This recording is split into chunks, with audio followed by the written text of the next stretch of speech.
నా వాయిస్ వినిపిస్తుందండి? వినిపిస్తుంది మేడం. ఇంకెవరైనా ట్రై చేశారా ఇంకొకటి వేయడానికి? వేయలేదా? లేదు మేడం, లేదండి. ఓకే. ఇందుకే అసలు అర్థమైందా?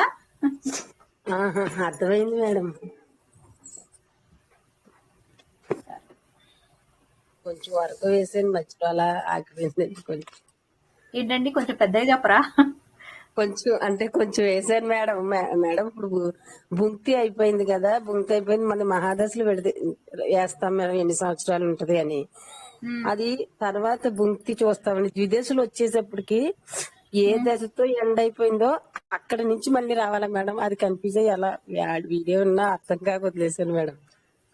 ఇప్పుడు నాకు మీరు అడిగిన క్వశ్చన్ కరెక్ట్. ఒక్క నిమిషం ఆగండి. మీరు అడిగే క్వశ్చన్ నాకు క్లియర్ గా లేదు. ఫస్ట్ మీరు ఏం అడుగుతున్నారు? మహాదశలు వేశారు, దాంట్లో అంతర్దశలు వేశారు. ఇప్పుడు ఆగస్టు 15 అదండి, శుక్ర మహాదశతో స్టార్ట్ అయింది మేడం. శుక్రుడు నుంచి స్టార్ట్ చేశాం. అది భూమికి మనకి బుధ దశ వచ్చేటప్పటికి అక్కడ 34 నెలలకి 20 ఇందులోకి వెళ్ళిపోయిందండి. 10 ఉందండి, మిగిలిందండి. ఒక్క నిమిషం ఉండండి, మీరు ఏం చెప్తున్నారు?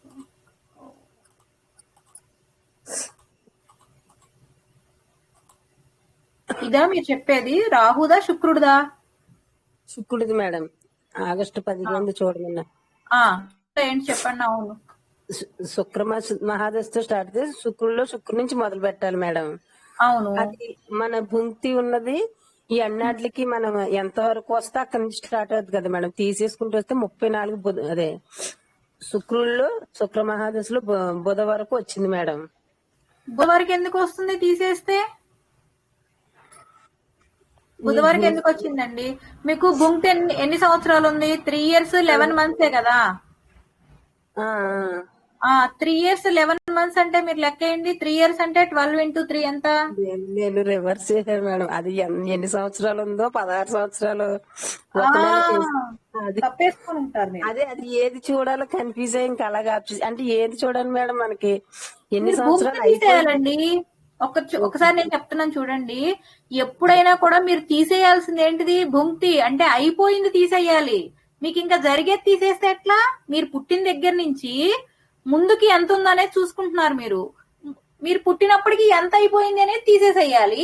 మీరు పుట్టినప్పటి నుంచి ఇంకా ముందుకి ఎంత ఉన్నది అనేది చూసుకోవాలి. ఓకే మేడం, అర్థమైందండి. ఇది ఇప్పుడు తీసుకున్నాం మేడం. ఇది ఎంత వరకు వచ్చిందో అంతవరకు చూస్తాం మేడం. అప్పుడు మన నెక్స్ట్ దశ అది మరి సూక్ష్మ దశ చేసినప్పుడు ఇక్కడ ఇది ఎక్కడి నుంచి అయిపోయిందో అక్కడి నుంచి తీసుకురావాలి మేడం. మీరు ఇంకా సూక్ష్మ దశ దాకా వెళ్తున్నారు. ఇది అంతర్దశ తర్వాత విదశ అయ్యాలి. మీరు విదశ చేసిన తర్వాత సూక్ష్మ దశ వచ్చేది. అదే ద్విదశ మేడం. ఇది అంతర్దశ తర్వాత విదశ తర్వాత మీకు సూక్ష్మ దశ వచ్చేది. మీకు ఇక్కడ 3 years 11 months భుక్తి వెళ్ళిపోయింది కదా. 3 years అంటే 12 3 36 ప్లస్ ఒక 11 కలపండి, 47 కదా మీకు మేడం. 47 నెలలు ఈ శుక్రుడి యొక్క అంతర్దశలో నుంచి తీసేయాలి. శుక్రుడి యొక్క మహాదశలో శుక్రుడితో అంతర్దశ స్టార్ట్ అవుతుంది కాబట్టి ఇక్కడ ఎంత ఉందో చూడండి వాల్యూ ఒకసారి. 40 ఉందా? 40 ఉందా? 40. ఇక్కడ ఎంత ఉంది? 13 ఉందా? శుక్రుడు ఇది మళ్ళీ రవికి రావాలి. రవి 12 మేడం. 12 ఉందా? 12 నుంచి 7 పోతే ఎంత అవుతుంది? అంటే ఇక్కడ 40 వెళ్ళిపోయింది, దీంట్లో నుంచి 7 వెళ్ళిపోతే ఇంకా 5 కదా మిగిలింది మీకు. మేడం ఓకే, నేను రివర్స్ చేసి అంత కన్ఫ్యూజ్ అలా అర్థమైంది మేడం. సరే ఓకే. ఇప్పుడు ఇది 5 నెలలు అయింది మేడం. నెక్స్ట్ ఇది ఇక్కడ నుంచి స్టార్ట్ అయింది. నెక్స్ట్ శుక్రుడులో రవి, చంద్రుడు మైనస్ తర్వాత కంటిన్యూషన్ ఎలా? ఇప్పుడు ఇది శుక్రుడి యొక్క మహాదశలో శుక్రుడి యొక్క అంతర్దశల్లో ఏమైంది? శుక్రుడు ఎగిరిపోయాడు, ఆయన లేదు. రవి 5 నెలలు ఉంటాడు, తర్వాత చంద్రుడు 20 నెలలు ఉంటాడు, తర్వాత కుజుడు 14 నెలలు ఉంటాడు, రాహు 36 నెలలు ఉంటాడు, గురువు 32 నెలలు ఉంటాడు, శని 38 నెలలు ఉంటాడు, బుధుడు 34 నెలలు ఉంటాడు, కేతు 14 ఉంటాడు. ఈ దశ అయిపోయింది అనుకోండి, మళ్ళీ రవికి వెళ్ళిపోతాం ఇంకా డైరెక్ట్. మళ్ళీ రవికి వెళ్ళేది ఇప్పుడు శుక్ర మహాదశ అయినాక మనకి ఏ దశ వస్తుంది? అందుకే అది ఎప్పుడు రవి మళ్ళీ రవికి వెళ్ళిపోతాడు. మళ్ళీ రవిలో రవి, రవిలో చంద్రుడు, రవిలో కుజుడు, రవిలో రాహు, రవిలో గురువు, రవిలో శని, రవిలో బుధ, రవిలో కేతు, రవిలో శుక్ర. ఇది అయిపోతే మళ్ళీ చంద్రమహాదశలో వస్తాడు. చంద్రమహాదశలో చంద్రుల్లో చంద్రుడు, చంద్రుల్లో కుజుడు, ఇక్కడ చంద్రుడి నుంచి స్టార్ట్ అవుతాడు. చంద్రుల్లో కుజ, చంద్రుల్లో రాహు, చంద్రుల్లో గురువు, చంద్రుల్లో శని, చంద్రుల్లో బుధ, చంద్రుల్లో కేతు, చంద్రుల్లో శుక్ర. చంద్రమహాదశ అయిపోతుంది. ఈ 10 సంవత్సరాలు అయిపోయినాయి. ఇప్పటికి ఎన్ని సంవత్సరాలు అయిపోయినాయి? ఇక్కడ ఒక 16, ఇది ఒక 6, ఇది ఒక 10, 32 సంవత్సరాలు అయిపోయినాయి చంద్రమహాదశ అయిపోయేటప్పటికి సుమారుగా ఆయనకి. తర్వాత కుజ మహాదశ స్టార్ట్ అవుతుంది. కుజ మహాదశ 32 ఏళ్ల తర్వాత స్టార్ట్ అయింది అనుకోండి. ఫస్ట్ కుజుడితో స్టార్ట్ అవుతుంది ఆయనకి.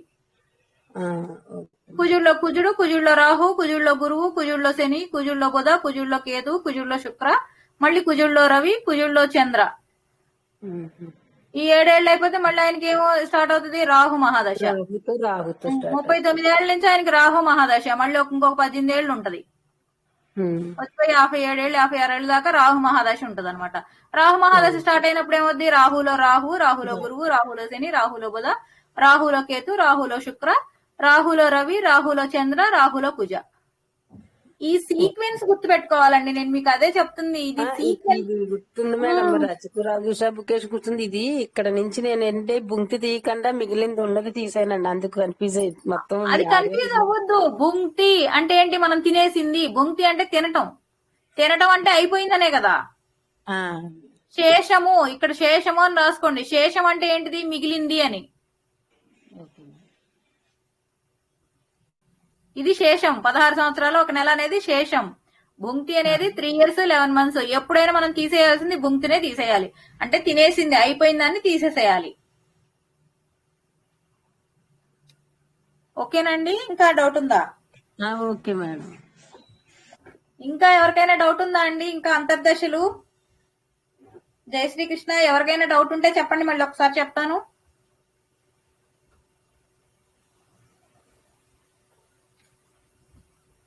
లేదు. ఓకే.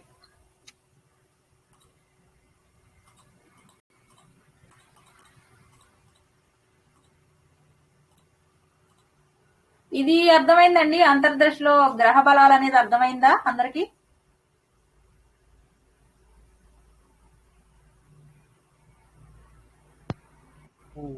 అర్థమైంది. ఎవరన్నా వేశారండి? ఇంకొకటి, నేను రాహుదైనా లేకపోతే శుక్ర మహాదశదైనా వేయమన్నాను, ఎవరు వేయలేదా? రఫ్గా వేసానండి. ల్యాప్టాప్ పని చేయలేదు. మామూలుగా పెన్సిల్ తోటి మామూలుగా వేసానండి. ఏదేశారు సార్ మీరు? ఇది శుక్రుడు వేశారా? శుక్రుడు వేసానండి. ఇక అది కాకపోతే మధ్యలో ఆగిపోయింది ల్యాప్టాప్. పర్వాలేదు, మీరు పేపర్ మీద వేస్తే ఒకసారి చెప్పండి. అంటే మిగతా వాళ్ళకి కూడా అర్థమవుతుంది అని. వేరే ఇదేం కాదు. పేపర్ మీద వెళ్ళాను. ల్యాప్టాప్ లోనే వేస్తుంటే ల్యాప్టాప్ ఎందుకో స్టక్ అయిపోయి ఆగిపోయింది. అక్కడి నుంచి ఓకే. ఎవరైనా వేస్తారా ఇప్పుడు, లేకపోతే నెక్స్ట్ టాపిక్ చెప్పమంటారా? మీ ఇష్టం అండి. మీకు అందరికీ అర్థమైందంటే నేను నెక్స్ట్ ఇంకా 2 topics ఉన్నాయి, చిన్నయ్య చెప్పేస్తాను. మీరు చెప్తే చెప్పండి మ్యామ్. ఇది మేము తెలుసుకోవాల్సిందే. కొంచెం పండగని కొంచెం ప్రాక్టీస్ చేయలేదు. బట్ ఈ వీడియో ఒక 2 సార్లు వింటే ఇది అర్థమైపోతుంది మ్యామ్. ఓకే. ఒకసారి నేను జస్ట్ లైట్ గా ఎక్స్ప్లెయిన్ చేసి నెక్స్ట్ దానికి వెళ్తాను. చూడండి, ఏ గ్రహం అయినా సరే ప్రతి గ్రహము మనకి ఒక 100% ఫలితాన్ని ఇస్తుంది అనుకున్నాం అనుకోండి. ఆ ఫలితం ఎలా ఇస్తుందంటే, ఏ గ్రహమైనా కూడా ఇప్పుడు మహాదశ జరుగుతుంది అనుకోండి. మహాదశలో అంతర్దశ అనేది ఎలా స్టార్ట్ అవుతుంది? ఏ మహాదశలో అయినా దాని యొక్క అంతర్దశ ఆ గ్రహంతోనే స్టార్ట్ అవుతుంది కదా. ఇప్పుడు చంద్ర మహాదశ ఉంది సపోజ్. చంద్ర మహాదశలో అంతర్దశలు దేని నుంచి స్టార్ట్ అవుతాయి? చంద్రుడి నుంచే కదా స్టార్ట్ అయ్యేది మనకి. అవునా కదండి? అంటే ఒక 100% ఆ గ్రహం బలం ఇస్తుందంటే దాని యొక్క అంతర్దశ స్టార్టింగ్ లో. ఎందుకంటే ఏ గ్రహానికైనా దాని యొక్క అంతర్దశ ఫస్ట్ స్టార్ట్ అవుతుంది. అంటే చంద్రుడే స్టార్ట్ అవుతాడు, కుజుడిలో కుజుడే స్టార్ట్ అవుతాడు, బుధుడే స్టార్ట్ అవుతాడు, గురువులో గురువే వస్తాడు. కాబట్టి స్టార్టింగ్ లోనే 50% ఫలితాన్ని ఇచ్చేస్తుంది. దాని యొక్క అంతర్దశలో 50% ఫలితాన్ని మనకి ఇచ్చేస్తుంది. మిగతా 50% ఫలితాన్ని దాని దశ ఎండింగ్ వరకు తీసుకెళ్తుంది. 10% ఇచ్చుకుంటూ వెళ్ళిపోతుంది. ఇక్కడ మనం ఫస్ట్ చంద్ర మహాదశలో అతని ఈ జూన్ 24 పుట్టిన అతనిది చంద్ర మహాదశతో స్టార్ట్ అయింది కదా అతనికి ఏమైంది, చంద్ర మహాదశలో అంతర్దశలు ఎక్కడ దాకా వెళ్ళిపోయినాయి, కేతు దాకా వెళ్ళిపోయినాయి. అంటే ఇంకా ఆయనకి మిగిలింది 2 దశలు, శుక్రుడిది రవి. శుక్ర మహాదశ అయ్యిందా ఆయనకి? లేదు, ఇంకా ఆయనకి 100% బలం ఉంది. రవి మహాదశ అయ్యిందా? అవ్వలేదు, 100% బలం ఉంది. ఇటు సైడ్ చూసుకుంటే చంద్రుడు మామూలుగా 50 ఇచ్చేసేయాలి, కానీ చంద్రుడి దశ అనేది భుంక్తి అయిపోయింది కాబట్టి, ఎందుకంటే ఈయన దశే నడుస్తుంది ఇప్పుడు కాబట్టి ఆ 50% అనేది ఏమవుతుందంటే మనకి జీవితాంతం, అంటే మనం 120 సంవత్సరాలు బతికితే ఆ 120 సంవత్సరాలు ఆ గ్రహం ఇచ్చేటటువంటి ఆ 50% ఫలితం అనేది అలాగే ఉంటదన్నమాట మనకి.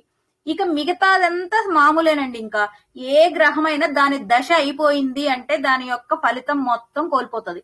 ఇప్పుడు చంద్ర మహాదశ అయిపోయిందంటే స్టార్టింగ్ లో 50 కోల్పోతే ఎండింగ్ వచ్చేటప్పటికి ఇంకా దానికి ఉండేది 10%. ఆ దశలో భుంక్తి అయిపోయింది కాబట్టి ఆ 50% మిగులుతుంది. అందుకే మీకు చూడండి నెక్స్ట్ దాంట్లో ఏం చెప్పాను, నెక్స్ట్ కుజుడు మహాదశ స్టార్ట్ అయింది. కుజుడు 50 ఇచ్చేసాడు ఫస్ట్ లోనే, ఎండింగ్ వెళ్ళేటప్పటికి 10 మిగిలింది. ఓన్లీ చంద్రుడిది ఒక్కటే ఎందుకు అంటే ఫస్ట్ దశలో భుంక్తి అనేది ఉంటుంది కాబట్టి చంద్రుడు ఏమీ చేయలేకపోతాడు కాబట్టి ఆయన ఇచ్చే ఆ 50% మిగిలి ఉంటది. అదే మీరు రాహు మహాదశతో మీది స్టార్ట్ అయ్యి ఉండి రాహులో భుంక్తి అయిపోయింది అనుకోండి, ఆ రాహు ఇచ్చే 50% అనేది మీకు అన్ని దశలు అయ్యే వరకు ఆ రాహు యొక్క 50% అనేది ఉంటుంది. అదే మీ యొక్క నక్షత్రం అది వింశోత్తరి దశ అనేది కుజ మహాదశతో స్టార్ట్ అయింది. కుజుడు యొక్క భుంక్తి అయిపోయి ఉంటే గనక ఆ ఎంతైతే 50% ఇస్తాడో కుజుడు, ఆ 50% అనేది మీకు ఆ దశలన్నీ అయ్యే వరకు మీకు ఉంటది అనమాట.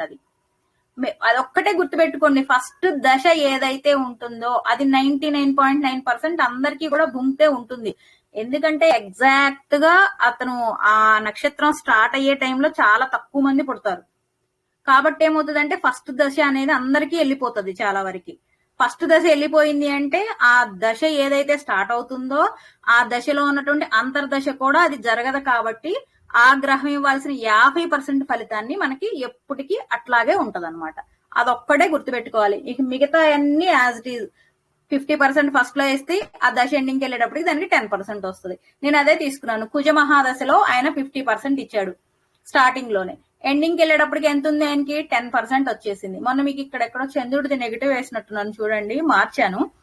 చంద్రుడు ఇక్కడ 50% ఇస్తాడు. చంద్రుడు ఈ జాతకుడు ఏంటిది, మంచి చేసే గ్రహమా చెడు చేసే గ్రహమా? చెడు చేసే గ్రహం కాబట్టి ఈయన 50 ఉన్నాడు. ఇక్కడ కుజుడు అనేవాడు ఆయనకి మంచి చేసేవాడా చెడు చేసేవాడా? మంచి చేసేవాడు, కానీ చంద్రుడు పర్సంటేజ్ ఎక్కువ ఉంది కాబట్టి ఈయనది నెగిటివ్ అవుతుంది అనమాట.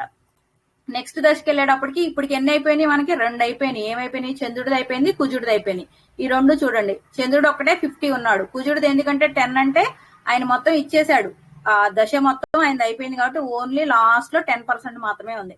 ఇక మిగతా దశలు అన్ని అయిపోలేదు కాబట్టి 100 ఉంటాయి అనమాట. స్టార్టింగ్ రాహు దశ కాబట్టి రాహులో రాహు 50% ఇచ్చేసాడు మీకు. ఈ వేసుకొని ఈ వాల్యూస్ ని బట్టి మీరు ఎవరి పర్సంటేజ్ అంటే మనకి మంచి చేసే గ్రహం ఎక్కువ ఉందా చెడు చేసే గ్రహం ఎక్కువ ఉందా పర్సంటేజ్, మంచి చేసే గ్రహం పర్సంటేజ్ ఎక్కువ ఉంటే పాజిటివ్ గా ఉంటది, అలాగే చెడు చేసే గ్రహంది కనుక పర్సంటేజ్ ఎక్కువగా ఉంటే మనకి నెగిటివ్ గా ఉంటది. అదొక్కటే, ఇంకా అది అర్థమైతే ఇదంతా టేబుల్ వేసుకోవడం చాలా ఈజీగా ఉంటుంది. ఓకే, ఈ రోజు మనం తెలుసుకునేది గ్రహాలకి దృష్టి అని ఉంటాయండి. ప్రతి గ్రహానికి కూడా దృష్టి అనేది ఉంటది. అంటే ఇప్పుడు మీరు మిమ్మల్ని చూసుకోగలుగుతారు, మీ ఎదురుగా ఉన్న మనిషిని కూడా చూడగలుగుతారు కదా, అట్లాగే గ్రహాలు కూడా వాటి చూసుకోగలుగుతాయి, అట్లాగే వాటి ఎదురుగా ఉన్న గ్రహాలను కూడా చూస్తూ ఉంటాయి అనమాట. అంటే ఇప్పుడు మన ఎదురింట్లో ఎవరైనా ఉంటే ఎలా చూస్తాము అట్లా అనమాట. అట్లాగే ఈ దృష్టి అనేది అన్ని గ్రహాలకి 1, 7 అనేది కామన్. 1 అంటే ఎవరికి వాళ్ళని చూసుకోవటం, 7 అంటే ఏంటంటే ఆపోజిట్, అంటే మనకి ఎదురుగా ఉన్న వ్యక్తిని చూడటం. అలా కాకుండా శనికి, కుజుడికి, గురుడికి వీళ్ళ ముగ్గురికి మాత్రం స్పెషల్ దృష్టిలు ఉంటాయి అన్నమాట. ఏంటి అంటే శనికి 3, 10 అనే 2 దృష్టిలు ఉంటాయి, కుజుడికి 4, 8 అనే 2 దృష్టిలు ఎక్స్ట్రా ఉంటాయి, అట్లాగే గురుడికి 5, 9 అనేటటువంటి 2 దృష్టిలు ఎక్స్ట్రా ఉంటాయి అన్నమాట. ఇది రాసుకోండి, అందరూ గుర్తుంటది మీకు. అది ఎట్లా చూడాలనేది చెప్తాను. సూర్యుడికి, చంద్రుడికి, బుధుడికి, శుక్రుడికి, రాహుకి, కేతువుకి వీళ్ళ 6గురికి 1, 7 అనే దృష్టిలు కామను. వీళ్ళకి కూడా గురుడు శుక్రుడు శనికి కూడా 1, 7 అనే దృష్టి కామన్ గా ఉంటది. అందరికి 1, 7 అనేది కామన్ గా ఉంటది అందరికి. స్పెషల్ దృష్టిలు ఏంటి అంటే కుజుడికి గురువుకి శనికి మాత్రం రెండు స్పెషల్ దృష్టిలు ఉన్నాయి. కుజుడికి ఏమో 4వ స్థానాన్ని చూడగలుగుతాడు, 8వ స్థానాన్ని చూడగలుగుతాడు. అట్లాగే గురువు వచ్చేసి 5వ స్థానాన్ని 9వ స్థానాన్ని చూడగలుగుతాడు. శని వచ్చేసి 3, 10 అనే 2 స్థానాలను చూడగలుగుతాడు. ఇప్పుడు మొత్తం దృష్టిలు ఎన్ని ఉన్నాయో చూడండి. 9 గ్రహాలకి ఒక్కొక్క గ్రహానికి 2, 1, 7 అంటే 9 2 18 దృష్టిలు ఉన్నాయి.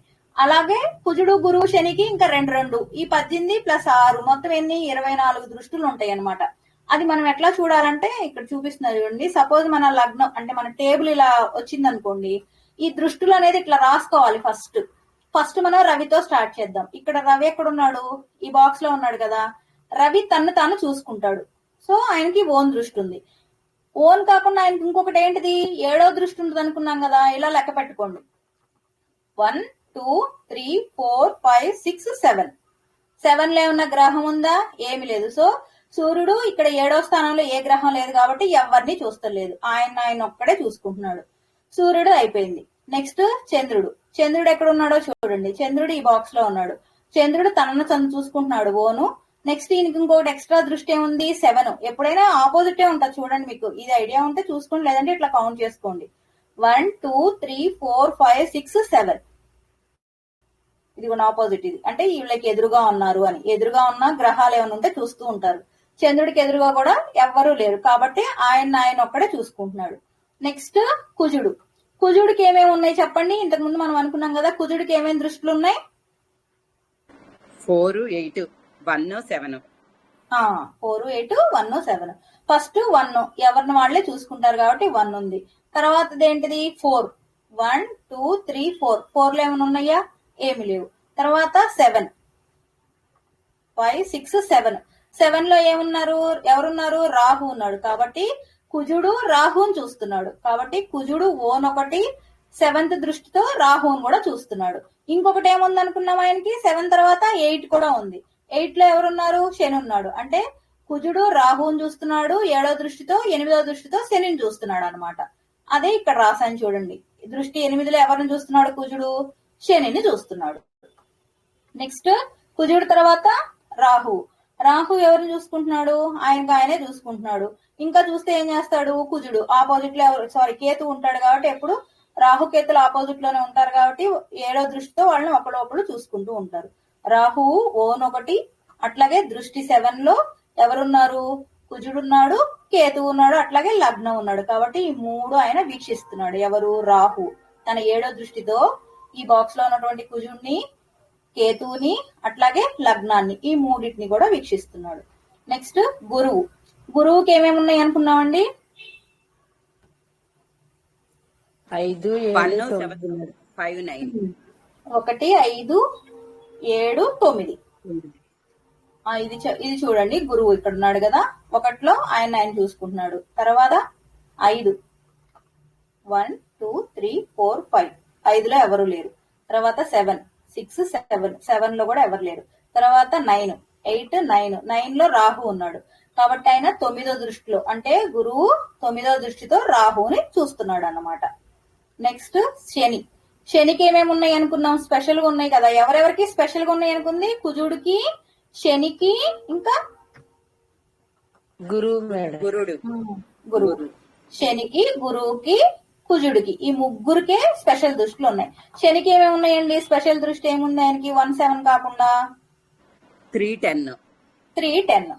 కాబట్టి ఇప్పుడు శని ఇక్కడ ఉన్నాడు కదా. శని 1 ఆయన చూసుకుంటున్నాడు. 2 3 లో ఉన్నటువంటి చంద్రుడిని చూస్తున్నాడు. కాబట్టి శని 3వ దృష్టితో చంద్రుడిని చూస్తున్నాడు. అట్లాగే 4 5 6 7 8 9 10 10వ దృష్టిలో ఎవరు లేరు కాబట్టి ఇంకెవరిని చూస్తలేదు. నెక్స్ట్ ఇక బుధుడికి ఉంది ఏంటిది? 1 7. బుధుడు ఎక్కడున్నాడు? ఇక్కడ ఉన్నాడు. ఆయన చూసుకుంటున్నాడు. ఆపోజిట్ 7 అంటే ఇక్కడ వస్తుంది అనుకుంటా. ఒకసారి ఈ 7 లో కూడా ఎవరు లేరు కాబట్టి ఆయన చూసుకుంటున్నాడు. నెక్స్ట్ కేతువు ఎవరిని చూస్తున్నాడు? రాహుని చూస్తాడు 7 లో. 1 లో ఆయన చూసుకుంటున్నాడు. నెక్స్ట్ శుక్రుడు ఓను, ఆయనకు ఆపోజిట్ లో ఎవరు లేరు కాబట్టి ఎవరిని చూస్తలేరు. ఇట్లా మనం దృష్టులు చూసుకోవాలన్నమాట. అంటే ఏ గ్రహము ఎవరిని చూస్తున్నారు, ప్రతి గ్రహము కూడా దాని ఎదురుగా ఉన్న గ్రహాన్ని చూస్తది. అది అందరికీ కామన్. కానీ గురువుకి, శనికి, కుజుడికి మాత్రం 2 స్పెషల్ దృష్టులు, పక్క దృష్టులు ఉన్నాయన్నమాట. గురువుకి వచ్చేసి 5, 9 అనే దృష్టి ఒకటి, అట్లాగే కుజుడికి వచ్చేసి 4, 8 అనే దృష్టి ఒకటి, శనికి వచ్చేసి 3, 10 అనేటువంటి దృష్టులు ఉన్నాయి అన్నమాట. ఇప్పుడు నేను ఇక్కడ టేబుల్ పెట్టా కదా, దీని ప్రకారం మీరే ఎవరైనా చెప్పండి ఏ ఏ దృష్టులు ఉన్నాయి అనేది. ఫస్ట్ రవికి ఏమేమి దృష్టి ఉందండి?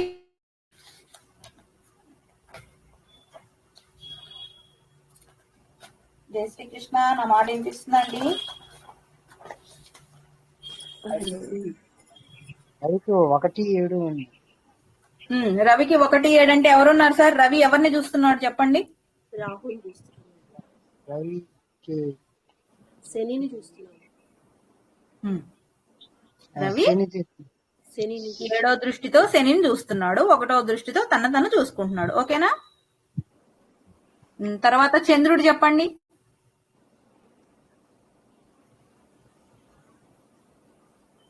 రాహుల్ చూస్తున్నాడు, ఎన్నో దృష్టితో అండి? 7th దృష్టితో. కాదమ్మా, నెక్స్ట్ కుజుడు చెప్పండి.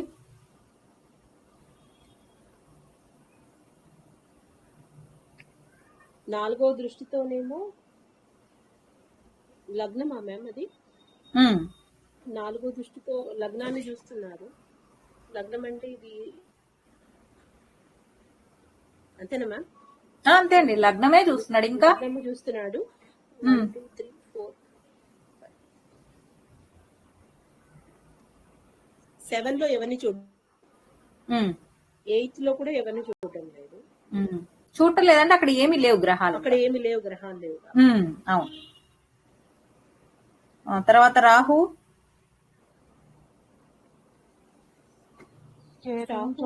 రాహు వచ్చి 1, 2, 3, 4, 5, 6, 7.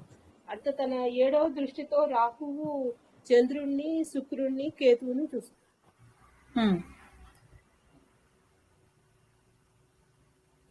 నెక్స్ట్ గురువు.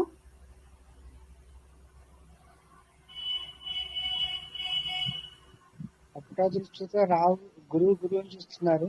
5వ దృష్టితో కుజుని చూస్తున్నారు. 9వ దృష్టితో రాహుని చూస్తున్నారు. మ్యామ్ చెప్పండి. కట్ అయింది మ్యామ్. రాహు 7వ దృష్టితో చంద్రుని, శుక్రుని, కేతువుని చూస్తున్నాడు. కరెక్టే అండి, అయిపోయింది. ఇప్పుడు నేను అడిగింది గురువుని అడుగుతున్నాను. అచ్చా, సారీ, నాకు కనెక్షన్ కట్ అయింది.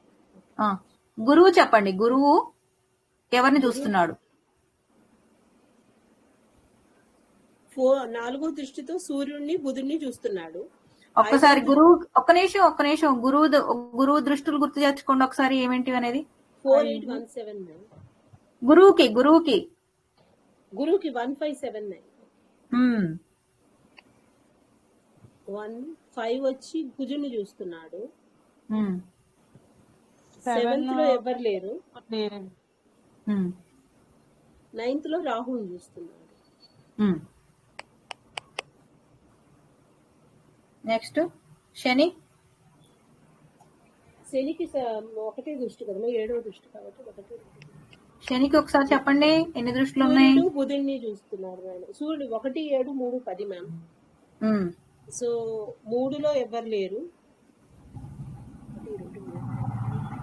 7లో వచ్చి సూర్యుడిని, బుధుడిని చూస్తున్నాడు. 10లో ఎవరు లేరు.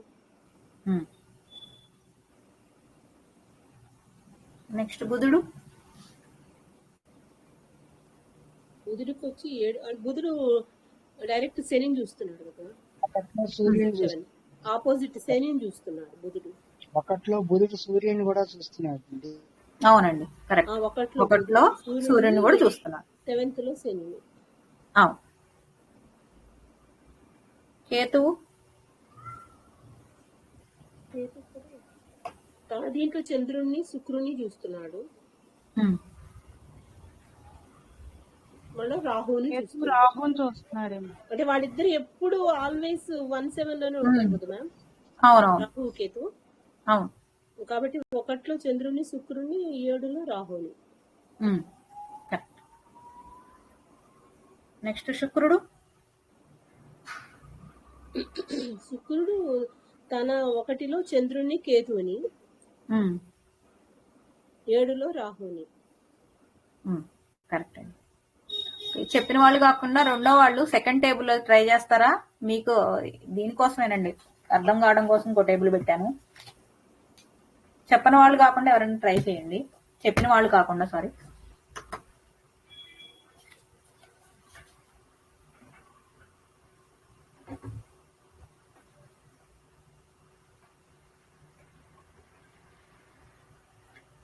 జై శ్రీకృష్ణ. ఎవరైనా ట్రై చేస్తారండి?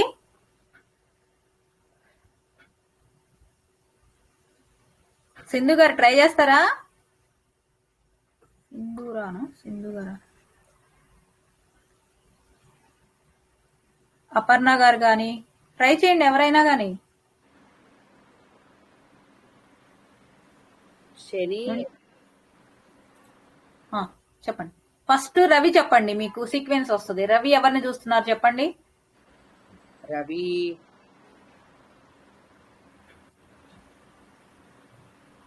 రవి కేతువుని చూస్తున్నాడు 1లో. అదేంటి 7లో 1 2 3 4 5 6 7లో రాహుని చూస్తున్నాడు. కరెక్ట్. 1 నెక్స్ట్ 7. నెక్స్ట్ చంద్రుడు. చంద్రుడు గురువుని, శుక్రుడిని 1లో చూస్తున్నాడు. 7లో 1 2 3 4 5 6 7 7లో లగ్నాన్ని చూస్తున్నాడు. తర్వాత కుజుడు చెప్పండి. కుజుడు కుజుడు 1లో 1 తను చూసుకుంటున్నాడు కుజుడు. తర్వాత 7లో 1 2 3 4 5 6 7లో శనిని చూస్తున్నాడు. కుజుడికి 4 8 కూడా ఉంది కదా. 1 2 4లో లగ్నాన్ని చూస్తున్నాడు. 7లో శనిని, 8 ఏమి లేదు. ఓకే అండి, మీరు మ్యూట్ అవ్వండి. ఇంకెవరైనా చెప్తారా మిగతావి? రాహుది ఎవరైనా చెప్పండి. ఇంకెవరైనా ఇప్పుడు ఆవిడ చెప్పారు కదా, చక్కగా కౌంట్ చేసి అట్లా చెప్పండి.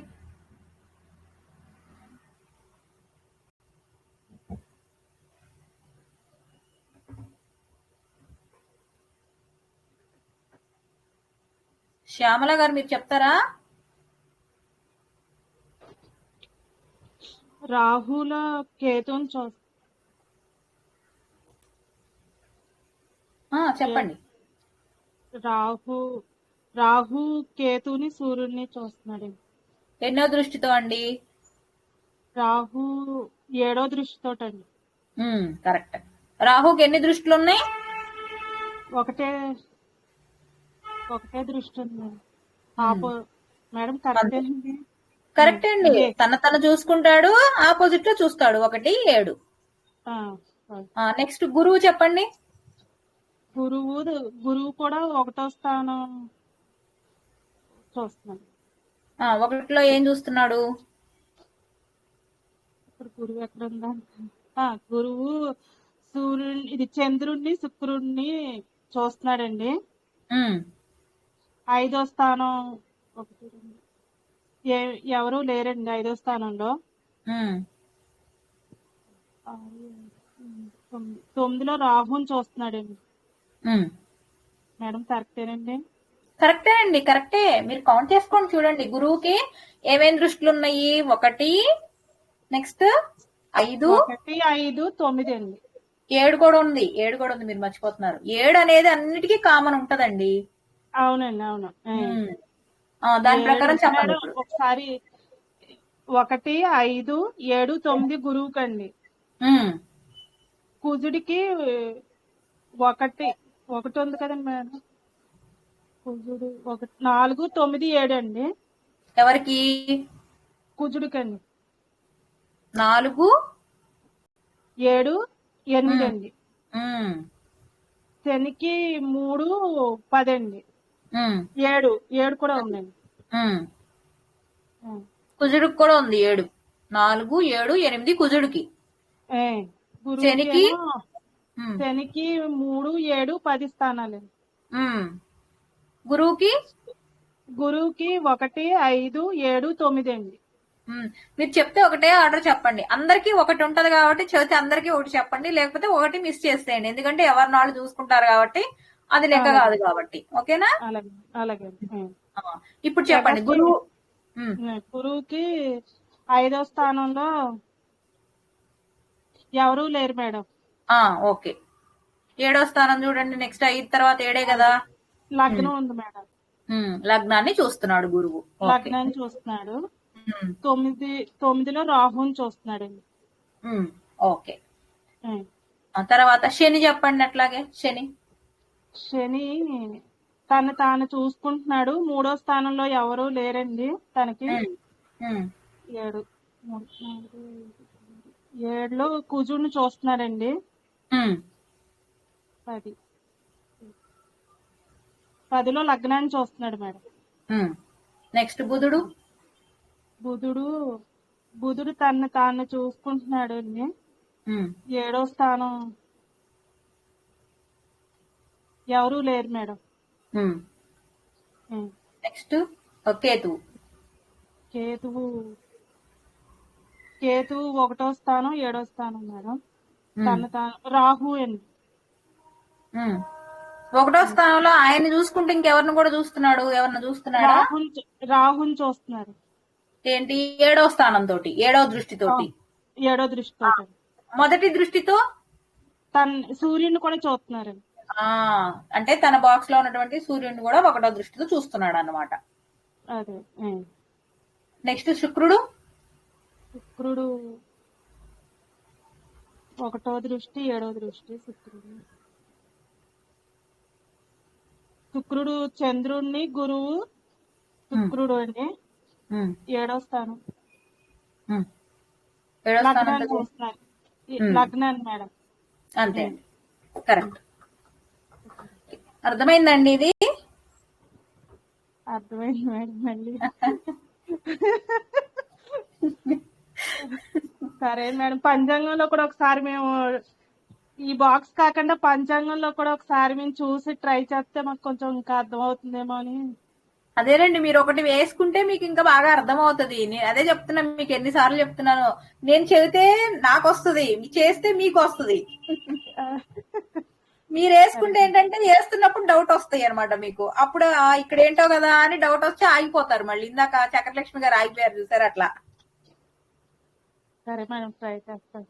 అట్లా వేసుకోండి. ఎవరికి వాళ్ళు వేసుకుంటే ఏంటంటే మీకు ఇంకా ఈజీ అవుతుంది. అంటే ఇక్కడ దాకా నేర్చుకున్నారు కదా, ఇవన్నీ వేస్తే 26 కదండి. చూస్తాను.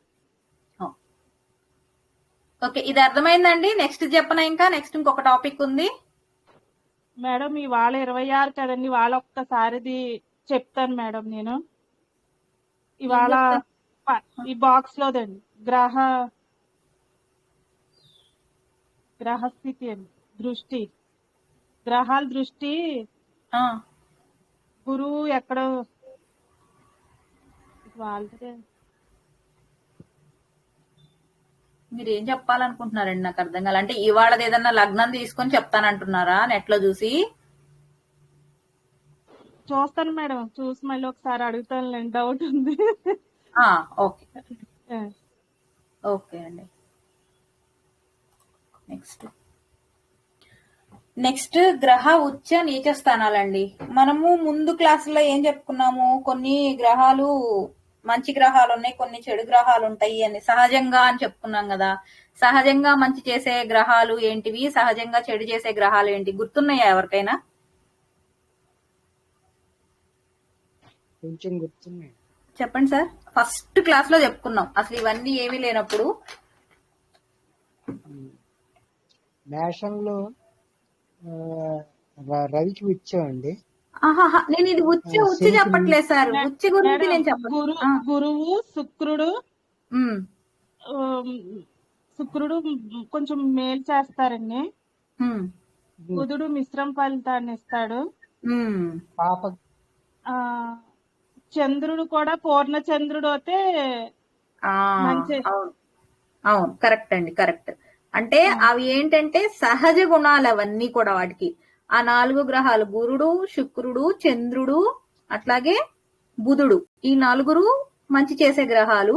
మిగతా అన్ని కూడా చెడు చేసే గ్రహాలని ఫస్ట్ క్లాస్ లో తెలుసుకున్నాం. అవేంటంటే సహజ గుణాలు, వాటికి ఉన్నటువంటి సహజమైనటువంటి గుణాలు. ఇక తర్వాత ఇవన్నీ ఏంటంటే అవి గ్రూప్స్ గా డివైడ్ చేయటం, అవన్నీ మనము ఈ వింశోత్తరి దశల్లో అట్లాగే లగ్నానికి ఎవరు సపోర్ట్ చేస్తారు అనేది తెలుసుకున్నాం. ఇప్పుడు ఇక్కడ ఏంటిదంటే ప్రతి గ్రహానికి వాటి యొక్క ఉచ్చ నీచ అనేది ఉంటాయి అన్నమాట. అంటే ఏంటంటే ఇప్పుడు మనం ఇంట్లో ఉంటే ఒక రకంగా ఉంటాం, అదే ఆఫీస్ లో ఉంటే చాలా యాక్టివ్గా ఉంటాం కదా, ఇంట్లో కంటే కూడా ఆఫీస్ లో ఎక్కువ ఇదిగా ఉంటాం కదా. అట్లాగే ఒక్కొక్క గ్రహం ఏంటంటే ఒక్కొక్క బాక్స్ లో దాని యొక్క శక్తి చాలా ఎక్కువ ఉంటది అనమాట. అది ఎట్లా అంటే ఇప్పుడు రవి ఉన్నాడు అనుకోండి, మేషంలో ఆయనకి ఉచ్చ స్థానం, అంటే ఆయన మంచి ఫలితాలు ఇస్తాడు, ఆయన బాగా యాక్టివ్ గా ఉంటాడు మేషంలో ఉంటే.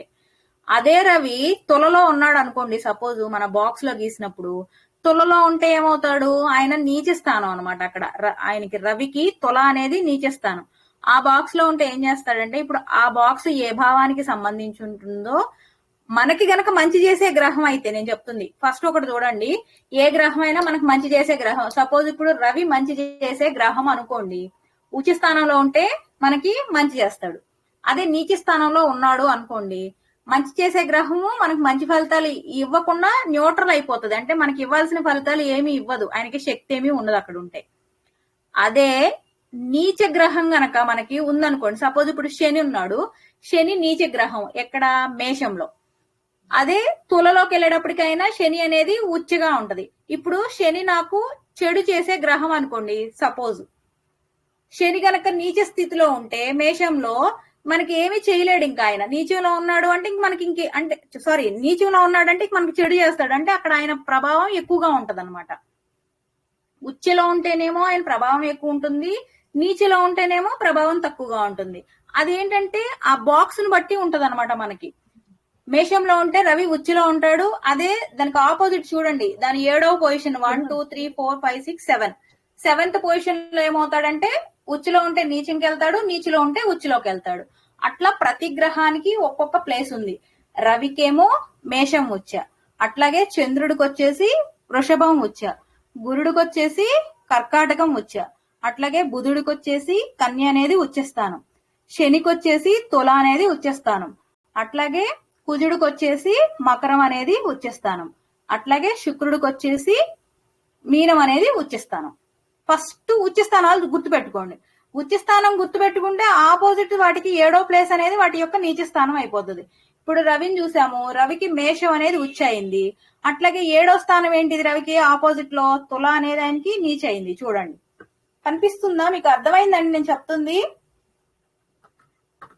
అర్థమైంది మేడం.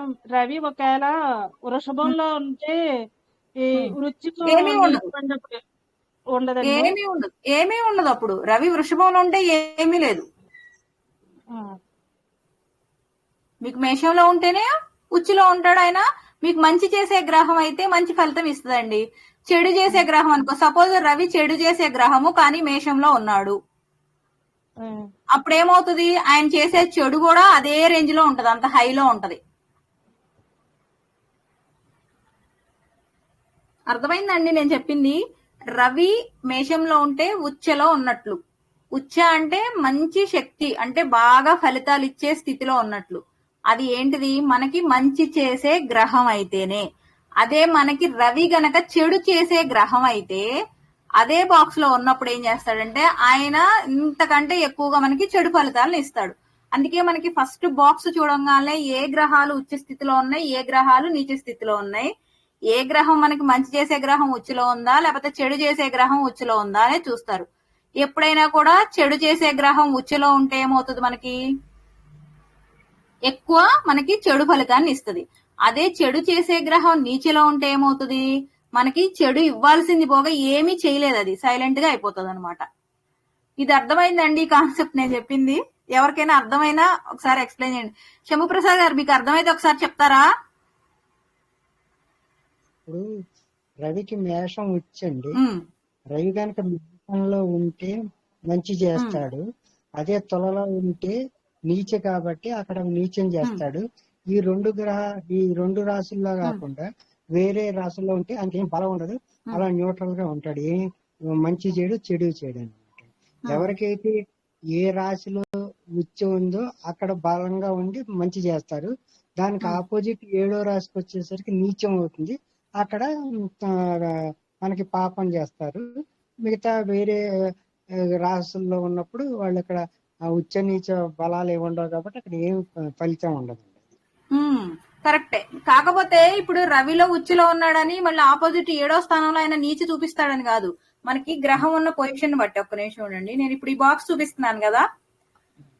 ఇప్పుడు మనం లగ్నం తీసుకున్నప్పుడు మనం ఈ ప్లేసెస్ లో గ్రహాలన్నీ ఇలా ప్లేస్ చేస్తాం కదా. అవునండి. ఇలా ప్లేస్ చేసినప్పుడు చూడంగానే ఫస్ట్ రవిని చూడండి. రవి ఎక్కడ ఉన్నాడు? సపోజ్ ఇది లగ్నం ఏంటిది? ఈ లగ్నం చూడండి. ఫస్ట్ లగ్నం ఏంటిది? వృశ్చిక లగ్నం. వృశ్చిక లగ్నానికి ఎవరు మంచి ఎవరు చెడు ఒకసారి చెప్పండి. వృశ్చిక లగ్నానికి వృశ్చిక లగ్నానికి గురువు, కుజుడు, కేతువు, సూర్యుడు, చంద్రుడు వృశ్చిక లగ్నానికి మంచి చేస్తారు. మంచి చేస్తారు. అంటే ఇప్పుడు సూర్యుడు వృశ్చిక లగ్నానికి మంచి చేసే అతనే కదా. అవును. కాబట్టి ఫస్ట్ రవిని తీసుకున్నాం. రవి ఉచ్చిలోనే ఉన్నాడు కదా మేషంలో. అంటే రవికి మేషం వచ్చి కాబట్టి ఈయన మనకి ఇక్కడ మంచి చేస్తాడు. ఓకేనా? నెక్స్ట్ రవి తర్వాత ఎవరు? చంద్రుడు.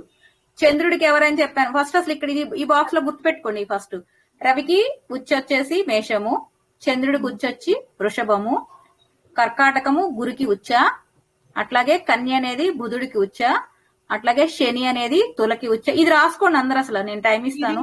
ఇది ఎప్పుడు ఇంకా అలాగే ఉంటుంది. అంతే అండి. ఈ స్థానంలో ఉంటే ఇంకెప్పుడు ఉచ్చ స్థానం, నీచ స్థానంలో ఉంటే అంతే ఫిక్స్డ్. ఇది ఫిక్స్డ్ అండి. ఏ గ్రహం అయినా సరే మేషంలో రవి అనేది మేషంలో ఉంటే ఉచ్చులో ఉన్నట్లు. అదే రవి అనేది తులలో ఉంది అంటే అది రవి మేషంలో ఉంటే ఉచ్చ, తులలో ఉంటే నీచ. ఇది ఫిక్స్డ్ అండి. 7th పొజిషన్ అంతా నీచ ఉంటది అంతే. ఇది మాత్రం ఇంకా అందరికి ఫిక్స్ అండి. ఇదంతా ఫిక్స్. మనకి మంచి గ్రహాలు మన లగ్నానికి బట్టి మనకి గ్రహాలు మంచిగా చెడు అనేది మనం చూసుకోవాలి కదా మేడం. చూసుకుంటాం అంతే. ఇది ఒకసారి రాసుకోండి అందరూ. దాని తర్వాత మీకు నెక్స్ట్ టేబుల్లో చూపిస్తాను ఏంటనేది.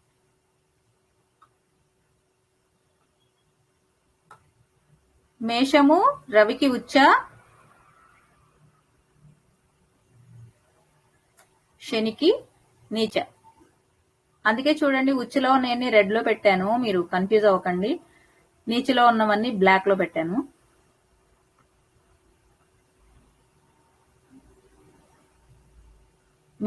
మేషరాశి అనేది రవికి ఉచ్చ, అలాగే నీచ అనేది తులారాశి రవికి. నెక్స్ట్ చంద్రుడికి వృషభ రాశి ఉచ్చ, వృశ్చిక రాశి నీచ.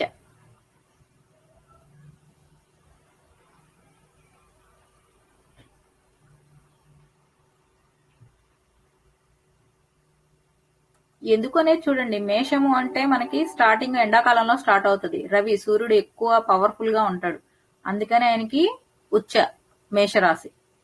అట్లాగే వృషభం రోహిణి నక్షత్రం అంటే చంద్రుడికి ఇష్టం కదా, అలా సింపుల్ గా ఇదిలా గుర్తుపెట్టుకోండి.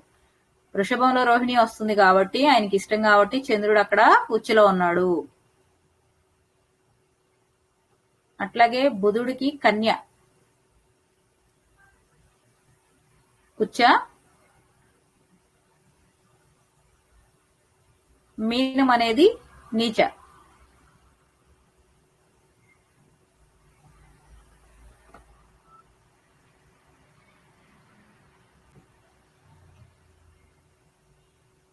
అలాగే తులకి శని అనేది ఉచ్చ, రవి నీచ.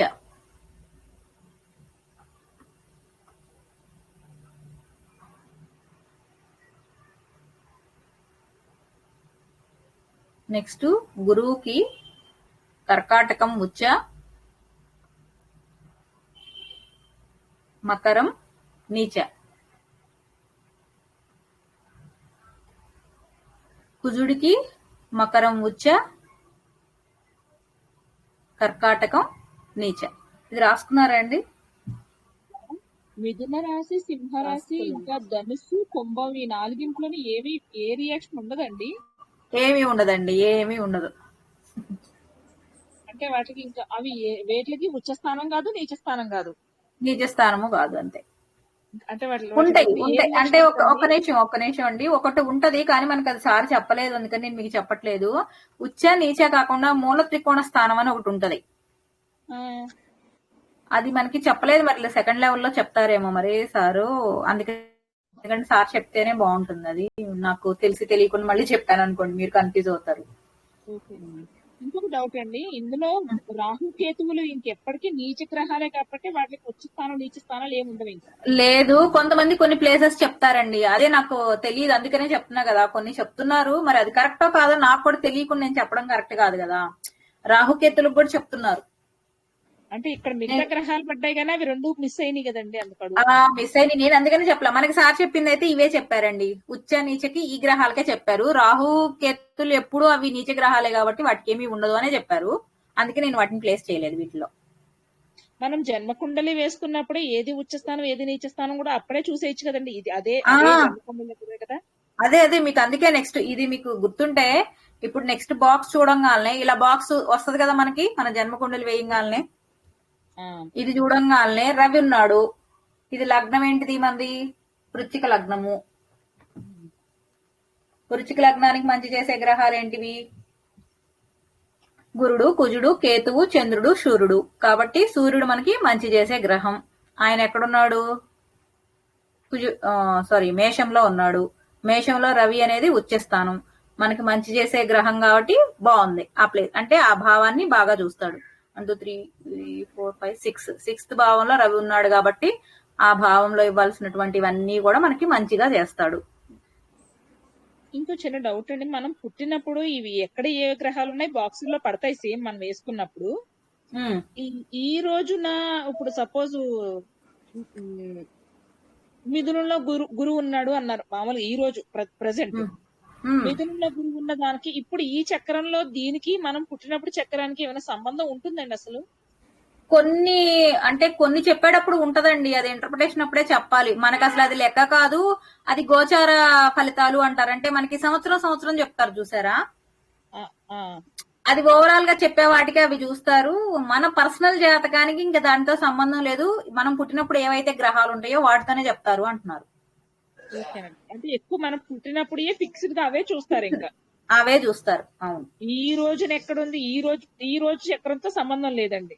చక్రంతో సంబంధం అంటే డైరెక్ట్ గా లేదని చెప్పట్లేదు. ఏదైనా కొన్ని చూసేటప్పుడు దాన్ని కంపేర్ చేసుకుంటారంట. అది ఏంటి అనేది మనకి ఆ సెకండ్ లెవెల్ లో సార్ చెప్తారు, అంతేనండి. నాకు కూడా తెలియదు అవి. చెప్పండి. లగ్నంలో వృశ్చిక లగ్నానికి చంద్రుడైతే పాజిటివే, కానీ రవి ఇక్కడ మామూలుగా అయితే ఉచ్చ స్థితిలో మేషంలో ఉచ్చ స్థితిలో ఉంటారు, కానీ ప్లేసింగ్ వచ్చి 6th లో ఉన్నారు కదా మ్యామ్. 1 2 3 4 5 6 1 4 5 9 10 కదా చంద్రుడికి సూర్యుడికి శుభంగా. అంతే, నాకు అర్థం కాలేదు మీరు చెప్పింది. లగ్నం నుంచి 1 4 5 9 10 ఉంటే సూర్యుడు చంద్రుడు శుభస్థానం, కానీ ఇప్పుడు లగ్నంలో నుంచి రవి 6వ స్థానంలో ఉన్నాడు. అంటే అది శుభంగా తీసుకోవాలి. మీరు అది చూడకండి, అది అసలు చూడొద్దు. మీకు అది లగ్నానికి మంచా చెడా అనేది చూడండి అంతే. ఫస్ట్ లగ్నానికి మంచి అవుతాడా రవి? అంతే కదా మరి, వృశ్చిక లగ్నానికి రవి మంచే కదా.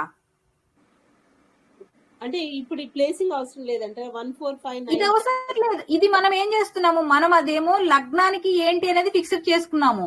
ఈ ప్లేసింగ్ తో సంబంధం లేదు మనకి ఇప్పుడు. ఓకే, అంటే వృశ్చికానికి అయితే సూర్యుడు శుభగ్రహమే. అవును, అంటే మీరు ఒకటి చూడండి. యాక్చువల్ గా ఇది నేను మీకు ఎగ్జాంపుల్ కోసం పెట్టాను, ఇవి కరెక్ట్ గా ఇలా ఉంటాయని కాదు, నాకు నోటికొచ్చి పెట్టేశాను. యాక్చువల్ గా మేబీ మీరు అన్నట్లుగా రవి ఇక్కడ ఉండకపోవచ్చు, ఇంకా వేరే ప్లేస్ లో ఉండొచ్చు. మీకు అర్థం కావడం కోసం నేను అక్కడ పెట్టాను అంతే. యాక్చువల్ గా మేషంలో రవి ఉచ్చ స్థితి ఓకే మ్యామ్, కానీ మనము అనుకున్నది 1, 4, 5, 9 అంటే లగ్నం నుంచి 1, 4, 5, 9, 10 స్థానాల్లో ఉంటే శుభంగా పరిగణించాలి అని మనం అనుకున్నాం కదా. అవునవును కరెక్ట్. 1, 2 ఆరో స్థానం అట్లాంటప్పుడు అంటే ఆరో శత్రుస్థానం స్థానంలో అవుతుంది ఉంది. కదా. ఆరో స్థానం అంటే శత్రుస్థానం అవుతుంది కదా. ఆరో స్థానంలో ఉంది. బట్ రవి జనరల్ గా మేషంలో ఉచ్చ స్థితిలో ఉన్నాడు. అంటే అప్పుడు న్యూట్రల్ అయిపోతుంది అంటారా ఆ ఎఫెక్ట్?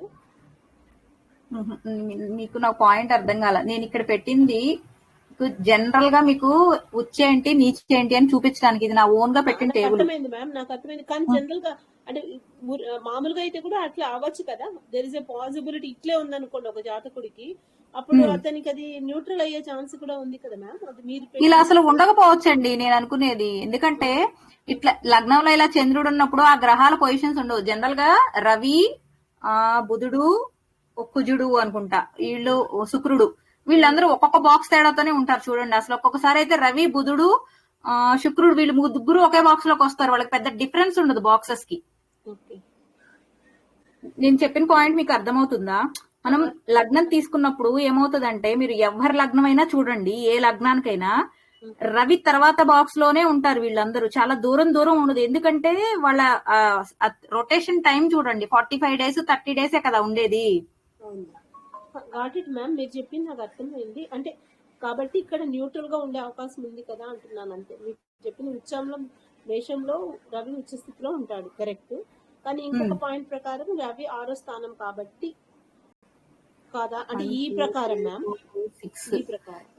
ఈ ప్రకారముగా అంటే మీరు లగ్నం నుంచి క్యాలిక్యులేట్ చేయొద్దు. నేను చెప్తున్నది భావాన్ని ప్రకారం చూసుకోవాలి. ఇప్పుడు లగ్నం నుంచి ఎన్నో భావంలో రవి ఉన్నాడు? 6th, శత్రుస్థానంలో ఉన్నాడు. అవునా? శత్రుస్థానంలో రవి ఉచ్చిగా ఉన్నాడు. మీకు రవి ఇప్పుడు శని అనే మనకి ఏమవుతున్నాడు ఈ వృచ్చికానికి? ఒకసారి చూడండి. నాకు అర్థమైంది చెప్తున్నానండి, నాకు ఇంటర్ప్రిటేషన్ అంత బాగా తెలియదు. అశుభ గ్రహం, అశుభం కదా. ఇప్పుడు రవి ఉచ్చలో ఉంటే శనిని ఆయన డామినేట్ చేయొచ్చు. శని ఇచ్చే ఫలితాలన్నింటినీ కూడా ఆయన నాశనం చేయొచ్చు. శని మనకి చెడు చేసే గ్రహం. అదే అట్లా కూడా అనుకోవచ్చు. లేకపోతే రవి పాపస్థానం అంటే రవి వచ్చి ఆరో స్థానం కాబట్టి అది శుభస్థానం కాదు. శని కూడా అక్కడ ఇది కాబట్టి అతనికి ఆ మేషరాశికి చాలా ఇబ్బంది కూడా. మీరు ఆరో స్థానం శత్రుస్థానం అంటే దానికి ఒక్కదానికే చూడకండి, మనకి అందుకే ఇంకా ఇంటర్ప్రిటేషన్ చెప్పలేదు. మీకు ఆరో స్థానాన్ని బట్టి ఓన్లీ శత్రువులనే చూస్తున్నారు. ఆరో స్థానాన్ని బట్టి ఇంకా చాలా చూస్తారు. మీరు ఉద్యోగం కూడా చూస్తారు తెలుసా? అట్లాగే కలత్ర స్థానానికి ఏమైనా ఇంపాక్ట్ ఉంటుందా అనేది చూస్తారు. అవి చాలా లింక్స్ ఉంటాయండి. మీరు అలా ముందే ఫైండ్ అవుట్ చేసుకోవాకండి దాని గురించి. అంటే రవి 6లో ఉన్నాడు కాబట్టి, శత్రుస్థానంలో ఉన్నాడు కాబట్టి ఆయన ఏమి చెయ్యకపోవచ్చు అలా అనుకోకండి. 6 అనేది శత్రువు అంటే ఎందుకంటే ఎక్కువ ఆ బలాలని అంటే ఆ ఫలితాలను చూపిస్తుందని దానికి పేరు పెట్టారు. గాని ఒక్కొక్క భావంలో 10,000 ఫలితాలు ఉంటాయని మీకు ఆ ఫలితాలు చెప్పినప్పుడే చెప్పాను చూడండి. 6వ స్థానానికి చాలా చెప్పాను నేను మీకు అప్పుడు. మీరు ఒక్కదాన్ని బేస్ చేసుకోవాకండి, నేను అదే చెప్తుంది. మీకు చెప్పింది నాకు అర్థమైంది. న్యూట్రల్ గా ఉండొచ్చు కదా అంటారు, కానీ న్యూట్రల్ గా ఎలా ఉంటాడు? ఇప్పుడు రవి ఉన్నాడు, శని మనకి ఏదన్నా అంటే మనకి ఏదన్నా చెడు చేసే ఏదన్నా ఇచ్చినప్పుడు రవి ఉచ్చులో ఉన్నాడు కాబట్టి వాటన్నింటినీ ఇది చేయొచ్చు కదా మనకి. అట్లాగే రవి 6లో ఉచ్చులో ఉన్నాడంటే మనకి ఉద్యోగానికి కూడా హెల్ప్ చేయొచ్చు. 10వ స్థానంలో ఉన్న దానికి కూడా దానికి లింక్స్ ఉంటాయి కొన్ని, దాన్ని బట్టి కూడా చెప్తారు. అంటే అది ఇంకా మనకి క్లియర్ గా తెలియదు కాబట్టి నేను మీకు చెప్పట్లేదు. ఇక్కడ నేను మిమ్మల్ని చూడమంటుంది ఏంటి అంటే మెయిన్ ఏ గ్రహం ఉచ్చులో ఉంది, ఏ గ్రహం నీచులో ఉంది అని ఫైండ్ అవుట్ చేయడం కోసం ఇది నేను జనరల్ గా వేసాను. మీకు కన్ఫ్యూజ్ అవుతున్నారేమో, ఇప్పుడు నేను నా నోటికి వచ్చినట్లు వేసాను ఇవన్నీ. లేదు అర్థమైంది. ఇప్పుడైతే రవి అయితే ఉచ్చలో ఉన్నాడు, శని నీచలో ఉన్నట్టు. శని నీచలో ఉన్నాడు అంటే రవి మనకి అక్కడ మంచి చేసే ఇదవుతుంది. శని నీచలో ఉన్నాడు కాబట్టి ఆయన కూడా మంచి చేసేవాడే. ఎందుకు చెప్పండి? అంటే నీచము ప్లస్ నీచం equal to minus plus minus equal to plus. నీచము ఉన్నదే నీచ స్థానంలో ఉన్నాడు కాబట్టి ప్లస్ అయ్యే అవకాశం ఉంది. అట్లా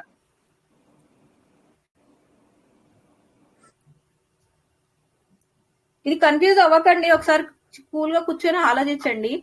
ఏ బాక్స్ లో అయితే అంటే మేషంలో గనక రవి ఉంటే మనకి మంచి చేస్తాడు. అదే రవి గనక మనకి తులలోకి వెళ్ళాడు అనుకోండి, అక్కడ చెడు చేస్తాడు. అదే శని గనక మేషంలో ఉంటే చెడు చేస్తాడు, తులలో ఉంటే మనకి మంచి చేస్తాడు. అంటే మన గ్రహము ఆ బాక్స్ లో ఉన్న పొజిషన్ బట్టి మనం చూడంగానే ఉన్న 7 గ్రహాలు ఏవైతే 9 గ్రహాలలో అవి ఏవి ఉచ్చ స్థానంలో ఉన్నాయి, ఏవి నీచ స్థానంలో ఉన్నాయి అనేది పక్కన రాసేసుకోండి ఫస్ట్. ఇప్పుడు రవి ఉంది, ఉచ్చ స్థానంలో ఉంది. శని ఉంది, నీచ స్థానంలో ఉంది. నెక్స్ట్ శుక్రుడు ఏమీ లేదు. కుజ ఏమీ లేదు. అట్లాగే రాహు ఏమీ లేదు. నెక్స్ట్ చంద్రుడు ఎక్కడ ఉన్నాడు చెప్పండి? చంద్రుడు వృషభంలో లగ్నంలోనే ఉన్నాడు. ఉన్నాడు కదా మ్యామ్. వృచ్చికంలో అంటే అంటే లగ్నం అక్కడ నీచం అండి. నీచ స్థానంలో ఉన్నాడు చంద్రుడు. నెక్స్ట్ గురువు గురువు గారు వచ్చి మకరంలో ఉన్నారండి, నీచమైన అక్కడ కూడా. ఆయన నీచంలో ఉన్నారు. ఒకే బాక్స్ లో వచ్చి బుధుడు, రవి, శుక్రుడు, కేతువు అలా కలుస్తారండి, ముగ్గురు నలుగురు. కలుస్తారండి, వస్తాయి. బుధుడు, రవి, శుక్రుడు ఒకే బాక్స్ లో కూడా వస్తారు. బుధుడు, శుక్రుడు, రవి ఉండి వాటితో కేతువు కలిసింది అనుకోండి. సపోజ్ కేతు కాకపోతే రాహువు. అంటే ఇవి ఛాయాగ్రహాలు కాబట్టి వీటి ఎఫెక్ట్ వాటి మీద ఉంటుందా, వాటి ఎఫెక్ట్ వీటి మీద ఉంటుందా? అది గ్రహాలు పోయి అదేనండి మీకు చెప్పాను కదా. ఇప్పుడు ఏ బాక్స్ లోకి గ్రహం, ఇప్పుడు దీని ప్రకారము ఏ గ్రహం ముందొచ్చినట్లు చెప్పండి. ఇక్కడ చూడు, రవి, శని అని 2 రాశాను. ఈ రెండిట్లో ఏ గ్రహం ఈ బాక్స్ లోకి ముందొచ్చినట్లు? రవి ముందు వచ్చినట్టండి. అదెట్లా? అది అలా కరెక్ట్ గా బేస్ చేసి చెప్పలేమోనండి. కాదు, చూడండి. అంటే రవి 30 రోజులకు ఒకసారి రాసి మారుతాడు కదండి తిరుగుతూ. కాదండి, కాదు ఒకసారి చూడండి. నేను ఇలా సర్కిల్లో ప్రయాణం చేస్తూ ఉన్నా, ఓకేనా? ఇదంతా ఒక సర్కిల్. ఈ గ్రహాలన్నీ దీని చుట్టూ తిరుగుతూ ఉన్నాయి. ఫస్ట్ శని వచ్చాడు. నాకంటే రవి కంటే ముందు శని ఉన్నాడు కాబట్టి ఈ బాక్స్ లకు ముందు శని వచ్చినట్లు. మీరు ప్రీవియస్ ఇవి చూడండి, రికార్డింగ్స్ లో మీకు ఈ గ్రహాలు వేసేటప్పుడు కూడా చెప్పాను. చూడండి, శని ఎన్ని డిగ్రీలో ఉన్నాడు, రవి ఎన్ని డిగ్రీలో ఉన్నాడు చూడాలి. ఈ బాక్స్ మొత్తం 30 డిగ్రీలు.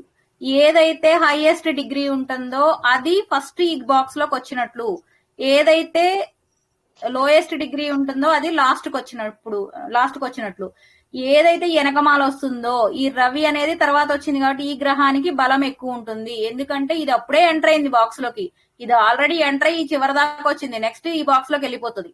ఈ ఫ్లో చూడండి మీరు, అప్పుడు అర్థమవుతుంది మీకు. ఇలా తిరుగుతా ఉన్నాయి. తిరుగుతా ఉన్నప్పుడు సపోజ్ ఇదే అనుకున్నాం అనుకోండి, రవి కంటే శని ముందు ఉన్నాడు. శని కంటే ఈ బాక్స్ లో ఎవరున్నారు? బాక్స్ వైజ్ గా చూసుకోండి, మీరు మొత్తం చూడకండి. ఈ బాక్స్ లో శుక్రుడే ఉన్నాడు. మళ్ళీ ఇంకా ఇద్దరు ఎక్కడా లేరా? దీంట్లో చూడండి, దీంట్లో ఎవరు ముందు వచ్చినట్లు? ఈ బాక్స్ లో బుధుడు ముందు వచ్చినట్టండి. బుధుడు ముందు వచ్చినట్లు. తర్వాత చంద్రుడు వచ్చాడు. వెనకమాల చంద్రుడు వచ్చాడు అంటే ఆయన తక్కువ డిగ్రీలో ఉన్నాడు. ఎప్పుడైనా తక్కువ డిగ్రీలో ఉన్నాయనికి పవర్ ఎక్కువ ఉంటది, ఎక్కువ డిగ్రీలో ఉన్నాయనికి పవర్ తక్కువ ఉంటుంది. అది గుర్తుపెట్టుకోండి మీరు. అంటే ఈయన ఆల్రెడీ బాక్స్ లోకి వచ్చేసి 28 డిగ్రీలు ప్రయాణం చేశాడు. ఈయనేమో ఇప్పుడే ఎంటర్ అయ్యాడు ఈ బాక్స్ లోకి. 10 డిగ్రీల దగ్గరే ఉన్నాడు ఈయన. మేడం ఎక్కువ డిగ్రీలో ఉన్నాయనికి పవర్ తక్కువ ఉంటుంది కదండి? ఏంటండి? ఎక్కువ డిగ్రీలో ఉన్నాయనికి పవర్ తక్కువ ఉంటుంది కదండి? అవును. అలా రాసి ఎవరో అడుగుతున్నారు, ఇంకా చెప్పండి.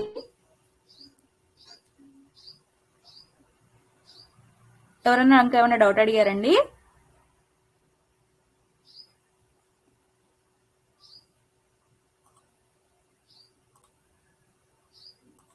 ఓకే, ఈ బాక్స్ లో చూడండి. ఈ బాక్స్ ప్రకారం మీరు ఏ గ్రహం ఉచ్చులో ఉంది, ఏ గ్రహం నీచులో ఉంది అనేది చెప్పండి ఎవరైనా.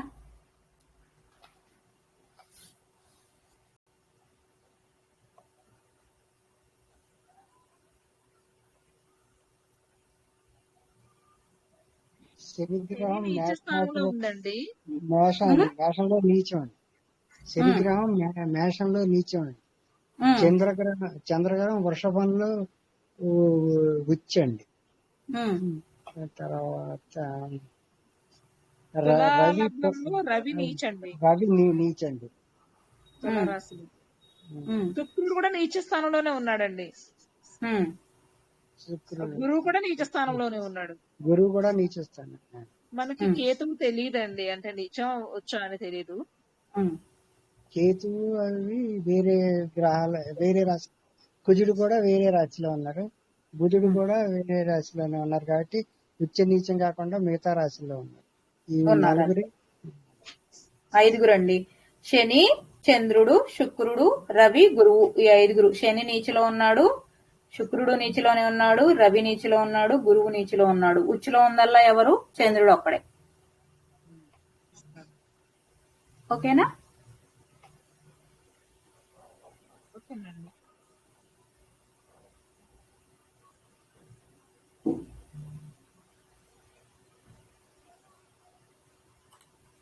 దీంట్లో చూడండి,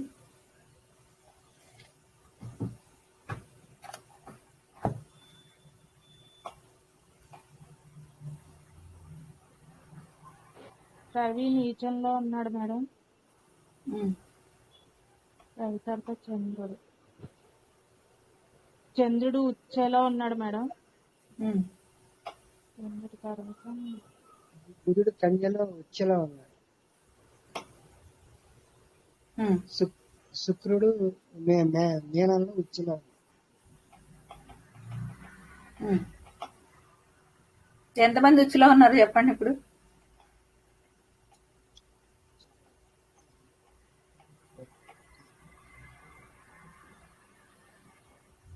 రెండు గ్రహాలు ఉన్నాయి. రెండు గ్రహాలు బుధుడు ఉన్నాడు అంతే మేడం. మూడు ఉన్నాయి. చంద్రుడు, బుజుడు, శుక్రుడు 3 ఉచ్చ స్థానంలో ఉన్నాయండి. 4 ఉన్నాయి. 4 ఉన్నాయి. 4 ఉన్నాయి. గురువు చంద్రుడు, గురువు కూడా గురువు, బుధుడు, శుక్రుడు, ఈ 4 ఉచ్చులో ఉన్నాయి. అవును మేడం. శని, రవి నీచిలో ఉన్నాయి.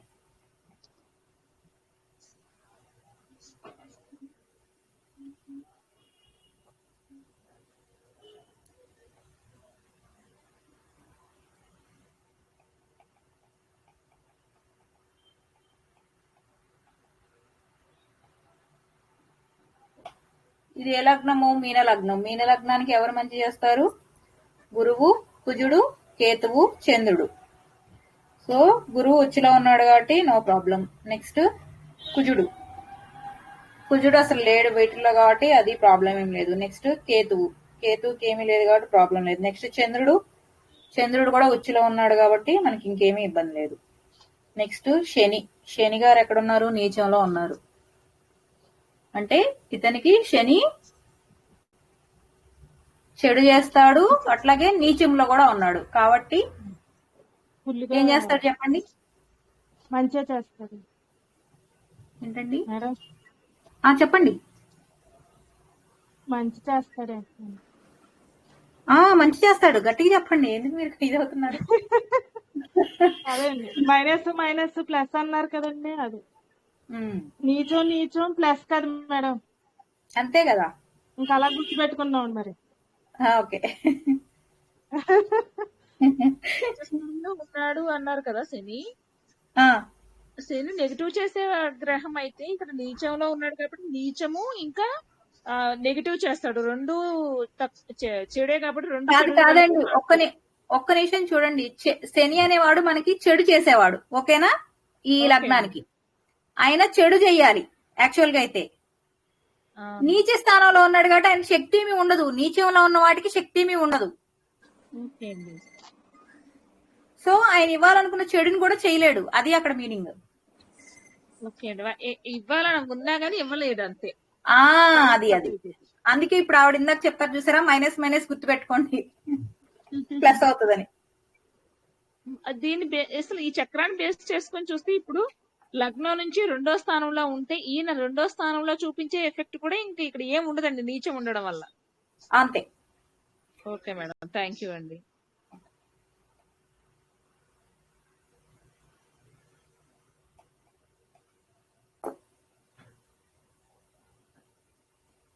ఇంకొకసారి వినండి అండి, ఇది ఒక్కరోజే అర్థం కాదు, మీరు వేసుకొని చిన్నగా ఆలోచిస్తూ చేసుకోండి. ఇవి ఫస్ట్ మీరు గుర్తుపెట్టుకోవాల్సిందల్లా ఏ ప్లేసెస్ ఎవరికి ఉచ్చము ఎవరికి నీచము. మనకి మంచి చేసే గ్రహాలు ఉచ్చస్థానంలో మనకి మంచిది, అట్లాగే మనకి చెడు చేసే గ్రహాలు కూడా నీచ స్థానంలో ఉంటే మంచిది. మనకి మంచి చేసే గ్రహాలు ఉచ్చ స్థానంలో ఉన్నా మంచిదే, చెడు చేసే గ్రహాలు నీచ స్థానంలో ఉన్నా మంచిదే. అలా కాకుండా మంచి చేసే గ్రహం వెళ్ళి నీచ స్థానంలో ఉందనుకోండి, ఏమవుతుంది? మనకి మంచి చెయ్యాలి, నీచ స్థానంలో ఉంది, దాని శక్తి ఏమీ లేదు, మనకి చేయాల్సినటువంటి ఉపయోగము ఏది అది చేయలేదు మనకి. అదే మనకి చెడు చేసే గ్రహము నీచ స్థానంలో ఉందనుకోండి, నీచ స్థానంలో ఉంది కాబట్టి దానికి ఓపిక లేదు కాబట్టి ఏమీ చేయలేదు, మనకి చెడు చేయలేదు కాబట్టి అది మనకి మంచే జరుగుతుంది. అదే మనకి చెడు చేసే గ్రహము ఉచ్చ స్థానంలో ఉందనుకోండి సపోజ్, అప్పుడేమవుతుంది మనకి అది చేయాల్సిన చెడు కంటే కూడా ఎక్కువ చేస్తుంది. అక్కడ అది చిన్నగా ఆలోచించండి, మీకే అర్థమైపోతుంది. అది సింపుల్, అది లాజిక్. మంచి చేసే గ్రహం మంచి స్థానంలో ఉండాలి, చెడు చేసే గ్రహం చెడు స్థానంలో ఉండాలి. ఫస్ట్ పాయింట్ ఇది. మంచి చేసే గ్రహం వచ్చి నీచంలో పడింది అంటే మనకి ఇవ్వాల్సినటువంటి లాభము ఇవ్వదు. అలాగే చెడు చేసే గ్రహం వెళ్ళేసి ఉచ్చ స్థానంలో ఉందనుకోండి, మనకి ఇవ్వాల్సినటువంటి దానికంటే కూడా ఎక్కువ నష్టాన్ని మనకి చేస్తుంది. ఇది అర్థమైందండి? అర్థమైంది మ్యామ్. చెప్పండి. యాక్చువల్లీ స్టార్ట్ అయినప్పుడు క్లాసులు వీక్లీ వన్స్ ఎందుకు రోజు పెట్టచ్చు కదా, టక్ అయిపోతుంది అని. ఆ తర్వాత ఇప్పుడు అర్థమవుతుంది, ఒక క్లాస్ అయ్యాక అట్లీస్ట్ 1 వీక్ కావాలి దాని గురించి ఆలోచించడం. అందుకోసమని వీక్లీ ఒక క్లాస్ పెట్టారు. కుంభలగ్నానికి ధనస్సుకు గాని ఒకటి టేబుల్ వేయరా మేడం? వాటికి ఇది గ్రహాలు ఏమీ లేవు కదండి ఉచ్చ నీచ స్థానంలో. మీరేమడుగుతున్నారు నాకు అర్థం కాదు. కుంభ లగ్నానికి అర్థం కాలేదండి. కుంభ లగ్నం నుంచి మంచి చెడు ఒకసారి చెప్పరా మేడం? అంటే వాటికి నీచ స్థానం ఉచ్చ స్థానం అని ఏమీ లేవు, అక్కడ గ్రహాలు ఏమి లేవు కదండి పర్మనెంట్ గా ఇచ్చిన మాకు టేబుల్లో.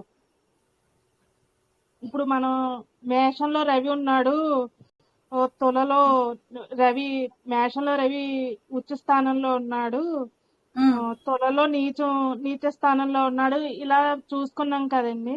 అవును. కుంభంలో ఏది లేదు కదా, అదొకసారి. ఏమీ ఉండదండి కుంభంలో. మీకు ఏదైనా గ్రహం ఉంటే దానికి ఉచ్చ నీచులు ఏమీ ఉండవు. ఇప్పుడు సపోజ్ కుంభంలో రవి గాని కుంభంలో గురువు గాని ఉన్నారనుకో, ఏం లేదు, మామూలుగా ఉంటారు అంతే వాళ్ళు. ఈ పర్టికులర్ చెప్పండి. వాళ్ళకి మంచి చేసే గ్రహాలు మంచిగా చేస్తాయి, చెడు చేసే గ్రహాలు చెడే చేస్తాయి, అంతే కదండి. అంతే. ఇంకా అంటే ఆ గ్రహాలకి స్పెషల్ గా ఉచ్చ నీచులు అంటూ ఏమీ లేవండి. అదే ఇప్పుడు మీకు అర్థమైందా? మీరు ఇంట్లో ఉంటే ఒకలాగుంటారు, అదే మీరు గుడికి వెళ్ళారనుకోండి చాలా పవర్ఫుల్ గా బాగా చదువుతారు, అంటే మీ శక్తి ఎక్కువ ఉంటది. లేదు మనం ఇంట్లో ఉంటే ఒకలాగుంటాం, ఆఫీస్ లో ఉంటే శక్తి ఎక్కువగా ఉంటుంది. అంటే నేను ఒక 100 మెంబర్స్ చేత పని చేయించగలుగుతాను, అంటే నా పవర్ ఎక్కువగా ఉంటది. ఉచ్చ అంటే అది, అంటే పవర్ ఎక్కువగా ఉంటది అని. ఇది ఫిక్స్డ్. రవికి ఉచ్చ అనేది మేషము, నీచ అనేది వచ్చేసి తుల.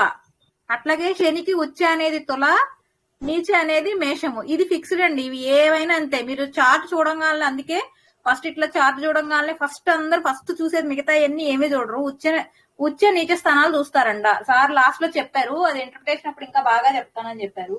ఫస్ట్ ఇది చూడంగానే ఏ గ్రహం ఉచ్చిలో ఉంది, ఏ గ్రహం నీచిలో ఉంది, ఆ గ్రహం మనకి మంచి చేసేదా చెడు చేసేదా. మంచి చేసే గ్రహం అయితే ఉచ్చిలో ఉండాలి, చెడు చేసే గ్రహం అయితే నీచిలో ఉండాలి. ఎందుకంటే నీచిలో ఉన్న గ్రహానికి శక్తి ఉండదు కాబట్టి, మనకి ఏమీ చేయలేదు కాబట్టి మనకి చెడు చేసే గ్రహాలు నీచిలో ఉండాలి. ఎప్పుడు కూడా మంచి చేసే గ్రహాలు ఉచ్చిలో ఉండాలి. అలా కాదు, మనకి మంచి చేసే గ్రహం వెళ్ళిపోయి నీచిలో పడిపోయింది అనుకోండి. సపోజ్ ఇప్పుడు రవి ఉన్నాడు, మనకి మంచి చేసే గ్రహం, అది వెళ్ళిపోయి తులలో పడిపోయింది అనుకోండి, మనకి మంచి చేయాల్సింది పోగా ఆయన ఏమి చేయలేడు అక్కడ. ఎందుకంటే ఆయన శక్తి లేదు, నీచిలో పడిపోయాడు ఆయన వెళ్ళిపోయి.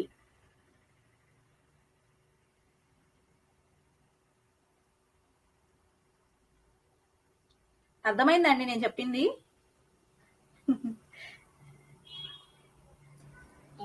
కళ్యాణ్ రావు గారు మీకు అర్థమైందా? అర్థమైంది మ్యామ్, అర్థమైంది మ్యామ్. మీకు అర్థమైంది. అంటే ఆయన బలహీనం అంటే చేతులు కట్టేసినట్టు, మంచి చేయాలన్నా చేయలేకపోతాడు, చేయలేడు. అంటే ఆయనకు ఆయుధాలు ఏమి లేనట్టే. మంచి చేసే గ్రహం మంచి ప్లేస్ లో ఉంటే, శుభ ప్లేస్ లో ఉంటే ఇంకా డబుల్ అవుతుంది వాళ్ళ ఇది. అవును. అంటే నీచ స్థితిలో ఉంటే, మంచి చేసేవాళ్ళు నీచ స్థితిలో ఉంటే ఏం చేయలేరు. పాపగ్రహం నీచ స్థితిలో ఉంటే కూడా మనకు మంచిది, ఎందుకంటే ఇంకా ఆయుధాలు లేని వాడికి మనకు హ్యాపీ. అదే పాపగ్రహం ఉచ్చిలో ఉంటే, పాపగ్రహం ఉచ్చ స్థితిలో ఉందనుకోండి, అప్పుడు మనకు ఎక్కువ అవుతుంది కదా మ్యామ్, బాధలు ఎక్కువ అవుతాయి, చెడు చేసే ఫలితాలు ఎక్కువ ఉంటాయి. కరెక్ట్. అదే మ్యామ్, మాకు 1 వీక్ కావాలి అనాలిసిస్ కోసం. 1 అవర్ క్లాసు, 7 గంటలు రివిజన్ కావాలి. మీరందరూ రివిజన్ పెట్టుకుంటారా ఏమన్నా దసరా అయిపోయినాక ఒకసారి? Yes, దసరా అయినాక మ్యామ్, ఎందుకంటే ఈ లోపల కొంచెం తెల్లవారి సాయంత్రం బిజీ అదేనండి, దసరా అయినాక ఏం చేస్తారంటే మీకు ఒక 1 వీక్ టైం ఇస్తాను, మీరు రివిజన్ పెట్టుకుంటే మొత్తం ఇంకా ఫస్ట్ నుంచి ఒక క్లాస్ లో రివిజన్ పెట్టేస్తాను నేను. ఇంకా కంప్లీట్ అవుతుంది మంది ఫస్ట్ లెవెల్. ఇంకా అయిపోయింది, ఇంతవరకే చెప్పారు మనకి సార్ టాపిక్స్. మళ్ళీ మొదలు పెడితే సార్ క్లాస్ ఏ రోజు ఉంటుందని అసలు జ్యోతిష్యం క్లాస్ తెలీదండి, సార్ చాలా బిజీగా ఉన్నారు. ఇంకొకటి మరి ఎప్పుడు తీసుకుంటారో కూడా తెలీదు. చూస్తున్నారు కదా పాపం, ఆయన టైం సరిపోవట్లేదు. అవునండి, మళ్ళీ మీకు తీసుకున్నప్పుడు ఏ రోజు తీసుకున్నారండి అసలు జ్యోతిష్యం క్లాస్? బుధవారం 1 డే పెడతారండి. బుధవారం చెప్పేవాళ్ళు అప్పుడు మాకు, మంగళవారం బుధవారం అలా పెట్టేవాళ్ళు. ఏ టైంలో పెట్టేవారండి? అప్పుడు సార్కి బిజీగా ఉండి ఒక్కో రోజు ఈవినింగ్ 9 o'clock పెట్టారండి, నైట్ సారీ. ఒక్కొక్క రోజు ఏం చేసేవాళ్ళు అంటే సార్కి కుదరకపోతే ఈ సిలబస్ అవ్వట్లేదు, ఇది ముందుకెళ్లేది కాదు పాపం, అందరికీ అర్థమయ్యేది కాదు కదా. మార్నింగ్ 10:30కి ఆఫీస్కి వెళ్ళి ఆఫీస్ నుంచి కూడా కనెక్ట్ అయ్యి చెప్పేవాళ్ళు మాకు. ఆ దశ సిస్టమ్ అంతర్దశలు అప్పుడైతే పాపం చాలా మీరు చూడండి, పాత వీడియోలు చూడండి, సార్ ఎన్నిసార్లు డిక్టేషన్ చేశారో దాన్ని. చాలా బాగా చెప్పారు మేడం మాకు. దశలు అంతర్దశలు చాలా ఓపికగా 2-3 క్లాసులు తీసుకుని 2-3 క్లాసులు. అదేంటంటే అది వేస్తే వస్తుంది పాపం, వాళ్ళు వెయ్యరు, కొంతమందికి అర్థం కాదు అది వేయడానికి. కానీ వేస్తేనే వచ్చింది మ్యామ్, మీరు చెప్పడం కన్నా అది రాక మళ్ళా చూసి వేస్తేనే వచ్చింది.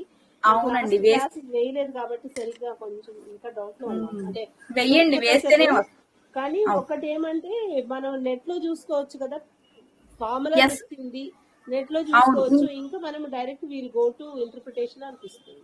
అవును, ఇంకొకటి నేను అది సార్తో క్లారిఫికేషన్ చేసుకున్నాను. మనకి అంతర్దశలో విదశలు వేసేటప్పుడు అంతర్దశ ఎంత మిగిలి ఉంటే అది తీసుకుంటాం అనుకున్నాం కదా.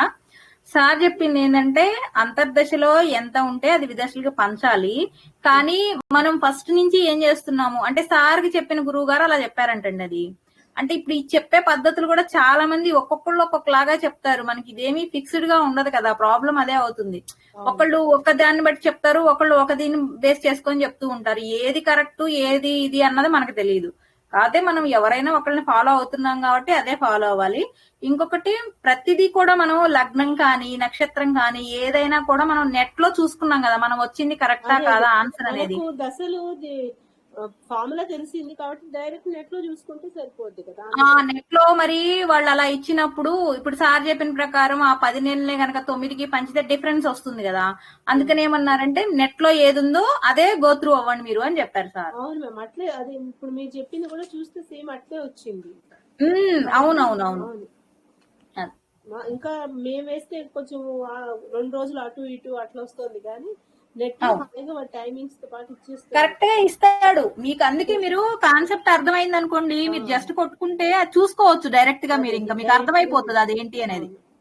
అవును మ్యామ్, ఇక్కడ కూడా మీరు ఉచ్చ నీచం అన్నప్పుడు రవి శనికి వచ్చి గ్రహాలు ఆపోజిట్ గానే ఉంటాయి కదా మేడం. ఎప్పుడు చూడండి రవి మేషంలో ఉచ్చలో ఉంటే అంటే రవి కొడుకు శని ఇద్దరికి అట్లా. ఇప్పుడు చంద్రుడు కూడా అట్లే అవుతుంది. ఇప్పుడు బుధుడు ఉచ్చంలో నీచంలో ఉన్నాడు అంటే డెఫినెట్ గా గురువు వేరే చోట నీచంలో ఉచ్చలో ఉన్నాడు అన్నట్టు.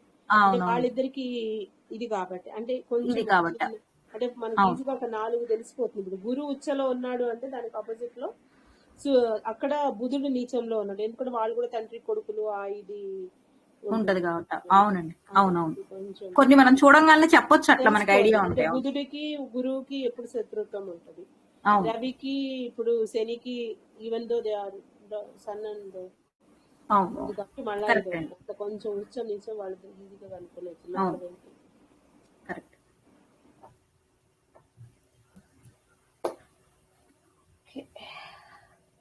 5:45 అయిపోయింది, ఇంకా క్లోజ్ చేసుకుందామా? ఇవాళ అర్థమైందని అనుకుంటున్నాను నేను. అర్థం కాకపోతే మళ్ళీ మీరు ఒకసారి రివిజన్ పెట్టుకోండి, దీన్ని గో త్రూ వెళ్ళండి. వీడియో నేను అప్లోడ్ చేస్తా కాబట్టి ఇంకొక క్లాస్ గానీ 2 క్లాసెస్ గానీ మనం మొత్తం మొదటి నుంచి ఒకసారి రివిజన్ అయిపోయినట్టేనా? అయిపోయినట్లేనండి.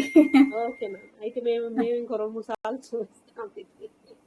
మీరు లగ్నం దాకా బాగా ప్రాక్టీస్ చేసుకున్నారు కదా, లగ్నం వేయటం అవన్నీ. ఇప్పుడు ఏం చేస్తారంటే చంద్రుడి నుంచి నక్షత్రాన్ని తీసుకొని అవి టైం క్యాలిక్యులేట్ చేసి భుంక్తి శేషం క్యాలిక్యులేట్ చేసి ఏ దశ నుంచి స్టార్ట్ అవుతుంది మనకి, ఆ దశలో భుంక్తి పోతే ఎట్లా తీసేయాలి అంతర్దశల్లో చాలా వరకు అంతర్దశల వరకు వేసేసుకోండి మీరు. విదశలో అసలు అవసరమే లేదు. 90% ఎవరు అంతర్దశల వెయ్యరు వరకు కూడా. అయితే బాగానే అర్థమైపోయింది, మహాదశల వరకు అంతర్దశల వరకు అర్థమైపోయింది. ఉమ్. ఇంకా అదొకటి విదశలు సూక్ష్మ అర్థమైన వాళ్ళు వేసుకోండి, లేకపోతే అసలు అది అవసరం కూడా లేదు. మనకి ఆ గ్రహ బలం అనేది అంతర్దశలోనే చూస్తారు. ఏ గ్రహం అయినా కూడా దాని యొక్క అంతర్దశలో 50% బలాన్ని ఇచ్చేస్తది. ఏ దశ అయితే జరుగుతుందో ఆ దశలో దాని యొక్క అంతర్దశలో 50% బలాన్ని ఇచ్చేస్తది. అది కొంచెం డౌట్ మేడం, అది ఇంకోసారి చూసినాక మళ్ళా మీకు అడుగుతాను.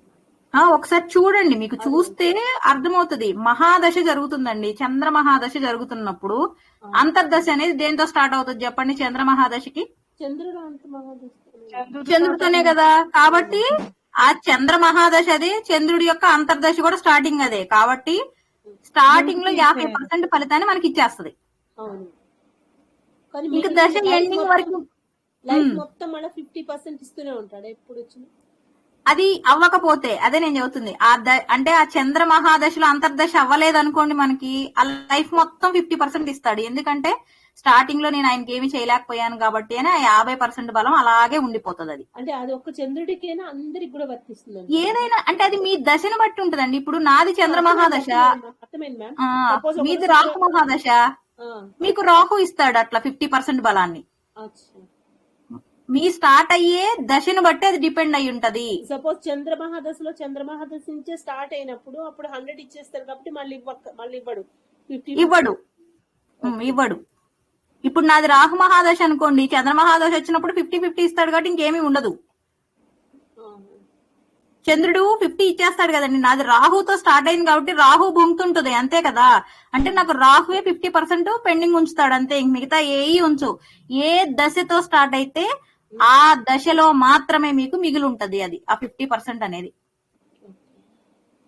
అది కొంచెం ఇంకోసారి చూసుకొని ఒక్కసారి మీరు చూడండి, గోత్రు వెళ్ళండి, క్లియర్ గా మళ్ళీ చెప్తున్నాను చూడండి. మనం ఏదైనా వేసేటప్పుడు రాచాకు, రాఘుష, భూకేషు ఇది కదా సీక్వెన్స్. కానీ మనకు వచ్చినటువంటి నక్షత్రాన్ని బట్టి మన దశ స్టార్టింగ్ అనేది ఉంటది. మీకు చంద్రదశ ఉండొచ్చు, నాకు శుక్రదశ ఉండొచ్చు, ఇంకొకరికి కేతు దశ ఉండొచ్చు. మీది చంద్రదశ అయితే చంద్రుడు భుంక్తి ఉంటది కాబట్టి మీకు చంద్రుడు 50% మీ లైఫ్ లాంగ్ ఇస్తాడు భుంక్తుంటే. నాది రాహు దశ అనుకోండి, నాకు రాహు బికాజ్ అది మనం ఆల్రెడీ అయిపోయింది కాబట్టి మేడం చంద్రుడు ఉంటేనే కదండి 50% ఇస్తాడు. చంద్రుడు లేడు కాబట్టే కదా ఇప్పుడు చెప్తుంది. ఉంటే ఇస్తాడు, లేకపోతే మరి ఇప్పుడు భుంక్తి అంటే అర్థమైంది మ్యామ్. భుంక్తి అయిపోయింది అంటే అది ఇస్తాడు అని అర్థం. భుంక్తి అయిపోయింది అంటే ఆయన ఆ దశ స్టార్ట్ అయ్యేటప్పుడు లేడు కదండి. భుంక్తి అంటే ఆ టైంలో ఆయన లేడు, ఆయన ఇవ్వాల్సిన శక్తి ఇచ్చేటప్పుడు ఆయన లేడు కాబట్టి ఆయన యొక్క శక్తి ఆ 50% అనేది లాస్ట్ దాకా ఉంటది. ఇప్పుడు చంద్ర మహాదశ స్టార్ట్ అయిందండి. నేను మళ్ళీ చెప్తున్నాను, ఒకసారి కొంచెం కూల్ గా అర్థం చేసుకుని ట్రై చేయండి. చంద్ర మహాదశ స్టార్ట్ అయింది అంటే చంద్రుడిది అనుకోకండి. సరే చంద్రుడిని అసలు పక్కన పెట్టేయండి, చంద్రుడిని తీసేసేయండి. నాది శుక్ర మహాదశతో స్టార్ట్ అయ్యానండి. నేను శుక్ర మహాదశతో స్టార్ట్ అయ్యాను. శుక్ర మహాదశలో నాకు భుంక్తి ఉంది అంటే కొంత దశ అయిపోయింది. అప్పుడు ఏమవుతుంది, శుక్రుడితో స్టార్ట్ అవ్వాలి కాబట్టి శుక్రుడు అనేది ఉండదు కదా ఎవరికి కూడా. భుంక్తుంటే ఉంటదా? ఉండదు. అది ఉండదు కాబట్టి ఏమవుతుంది, శుక్రుడు 50% ఇస్తాడు. అది ఉండదు కాబట్టి ఆ 50 అనేది ఆయన జీవితాంతం ఉంటుంది. ఎవరిదైనా చూడండి. ఇంకొకటి మీకు చెప్తున్నాను చూడండి, సపోజ్ నేను కరెక్ట్ గా శుక్రుడు నక్షత్రం స్టార్ట్ అయినప్పుడే పుట్టాను, అసలు నాకు భుంక్తే లేదనుకోండి, కరెక్ట్ ఎగ్జాక్ట్ టైంకి పుట్టాను అనుకోండి, ఇంకేమీ ఉండదు, మీకు ఆ 50% కూడా ఉండదు. శుక్రుడు ఉంటది కదా, మీకు 50-50 ఇచ్చేస్తాడు మీకు అక్కడ ఫలితాన్ని. మీకు అక్కడ 50-100 ఇచ్చేస్తారు కాబట్టి ఇంకొండదు, ఇంకేమీ ఉండదు అక్కడ. ఏమి శుక్రుడు 40 నెలలు అనుకోండి, మన భుక్తిలో ఒక 10 నెలలు పోయింది, ఇంకా 30 నెలలు ఉంది కాబట్టి అక్కడ 50% నుంచి 10% కి రెడ్యూస్ అవుతుంది. అలా ఏమీ ఉండదు సార్. ఆ పర్సంటేజ్ అట్లా ఏమి తగ్గించడం పెంచడం ఏమీ ఉండదంట. ఆ 50% అలాగే ఉంటదంట. సార్ చెప్పారు అది. అంటే శుక్రుడు భుక్తి 10 నెలలు అయిపోయినా ఇంకా 30 నెలలు ఉంది కదండి బాకీ. మరి ఉన్నా కూడా ఉన్నా కూడా ఆ 50% అనేది అలాగే ఉంటది అన్నారు. ఎందుకంటే ఇప్పుడు మీరు ఇచ్చే ఈ 50%, 25% అనేది మనకు అర్థం కావడం కోసమే కానీ యాక్చువల్ క్యాలిక్యులేషన్స్ లో పర్సంటేజ్ డిఫరెంట్ గా ఉంటాయి అంటండి నేను విన్నంత వరకు అయితే. అంటే ఇంకొకటి కూడా బుక్ అయిపోయిందంటే కొన్న 50% ఇంకా చివరి వరకు అలాగే ఉంటుందండి. బుక్ ఉంటది అంతే.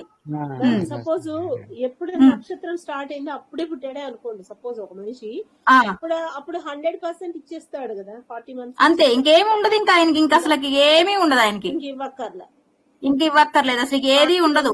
రెండోది గాని 3, 4 పాదాల్లో పుడితే అప్పుడు భుంక్తి ఉంటుంది కాబట్టి 50-50 ఇవ్వచ్చు. కానీ సపోజ్ నక్షత్రం స్టార్ట్ అయిన వెంటనే పుట్టేస్తే మటుకు ఉండకపోవచ్చు, ఉండదు, ఏమీ ఉండదు ఇక ఆయనకి. కొంచెం అర్థమైంది. అంటే నక్షత్ర స్టార్టింగ్ చాలా రేర్ కేసెస్ కదండి ఉండేది. అవునా, కానీ ఫస్ట్ 6 hours లో పుట్టే అవకాశం కూడా ఉంది కదా. అంటే మరీ బిగినింగ్ లో పుట్టకపోయినా మొదటి పాదం అంటారు, అట్లాంటప్పుడు వాళ్ళు ఫస్ట్ 3-4 hours లో పుట్టినట్టే.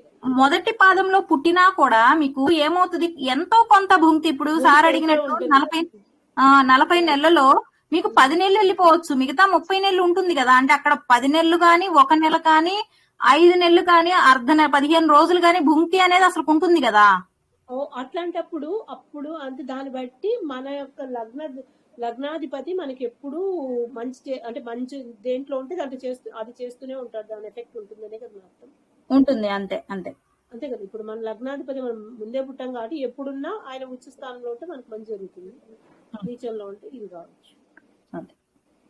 మేడం చెప్పండి సార్. శుక్రుడు 50-50 అన్నారు, తర్వాత ప్రతిదానికి 5-5-5 తగ్గుతుంది వస్తుందా? అవును, 5-5 తగ్గుతుంది. ఎందుకంటే ఒక గ్రహము ఇచ్చేది 100% బలం అనుకోండి, దాని యొక్క అంతర్దశలో 50% ఇచ్చేసిందండి. ఇంకొన్న 50% ఎలా ఇస్తుంది ఆ దశ ఎండింగ్ వరకు. ఇప్పుడు బుధుడు మహాదశ ఉంది, బుధుడికి ఆయన యొక్క దశలో అంతర్దశ అంటే బుధుడు ఇద్దరు వచ్చారు చూడండి, 50 ఇచ్చేసాడు, ఇక్కడ 50 అయిపోయింది. ఇంకా ఉన్న 50 ఏమవుతుంది, దశ ఎండింగ్ వరకు ఉండాలి కదా, ఇక్కడతోనే అయిపోదు కదా. ఈ బుధ దశ అనేది ఇంకా కింద దాకా ఉంది కదా, బుధుడిలో శని వచ్చేదాకా జరుగుతూనే ఉంటది కదా. అప్పుడు ఏమవుతుందంటే 5-5-5 ఇచ్చుకుంటూ వెళ్తాడు అనమాట ఆయన. లాస్ట్ 10 వస్తుంది. 10 వస్తుంది. ఇది ఏంటంటే ఈ 10 అనేది కూడా ఎట్లా చెప్తారంటే, ఇప్పుడు ఒక కడ్డీని మనం వెలిగించాం అనుకోండి, సాంబ్రాణి కడ్డీని, అది వెలుగుతుంది ఎండింగ్ వెళ్ళిపోయినాక దాంట్లో ఏమీ ఉండదు, కానీ దాని వాసన బలం అనేది కొంచెం ఉంటుంది కదా. అట్లా 10% అనేది అందుకని పెట్టారు అంతే.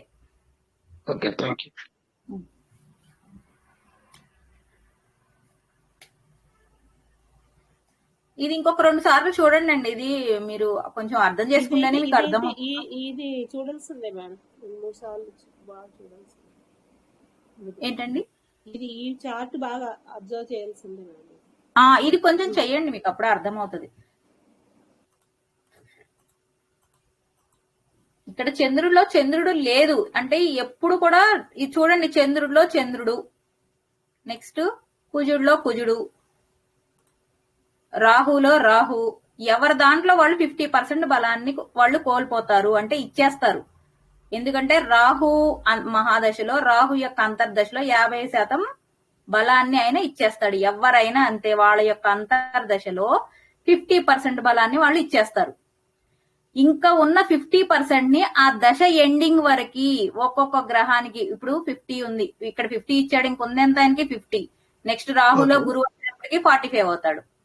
నెక్స్ట్ రాహులో శని వచ్చేటప్పటికి 40, రాహులో బుధుడు వచ్చేటప్పటికి 35, రాహులో కేతు వచ్చేటప్పటికి 30. అట్లా ఇంకా ఎండింగ్ ఇంతటితో రాహులో కుజుడు వచ్చేటప్పటికి ఈయన దశ అయిపోయిద్దా, రాహు మహాదశ మొత్తం అయిపోతుంది కదా. అలాగే, okay okay okay, thank you.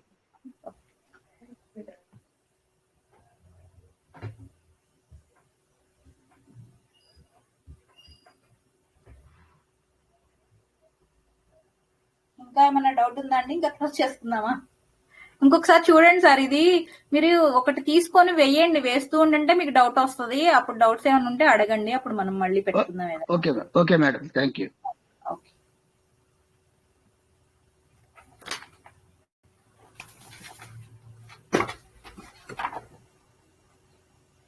Survey భవంతు సుఖినః, సర్వే సంతు నిరామయాః, సర్వే భద్రాణి పశ్యంతు మా కశ్చిద్ దుఃఖభాగ్ భవేత్. ఓం శాంతి శాంతి శాంతి. జయ శ్రీకృష్ణ అండి. మరి మీరు చెప్పిన దాన్ని బట్టి నేను రివిజన్ క్లాస్ పెట్టుకుంటాను. మరి ఒక క్లాస్ లో 1 గానీ 2 క్లాసులు గానీ మొదటి నుంచి మళ్ళీ ఒకసారి రివిజన్ చేసుకుందాము. ఈ లోపు మీకు మధ్యలో కావాలంటే ఒక 1 వీక్ టైం ఇస్తాను. పండుగ తర్వాత మీరు డైలీ పెట్టుకొని ఈ మన చంద్రుడి నుంచి వేసినవి ఉన్నాయి కదా అవి ప్రాక్టీస్ చేసుకోండి. మీకు ఇప్పుడు లగ్నం వరకు ఎలా ప్రాక్టీస్ చేసుకున్నారో అట్లాగే చంద్రుడి నుంచి ఉన్నాయి ప్రాక్టీస్ చేసుకోండి. Okay madam. జై శ్రీకృష్ణ. మీరే కళ్యాణిరావు గారు మీరే ట్రై చేయండి. మ్యామ్ జై నాకైతే శ్రీకృష్ణ. చెప్తాను మేడం. అంటే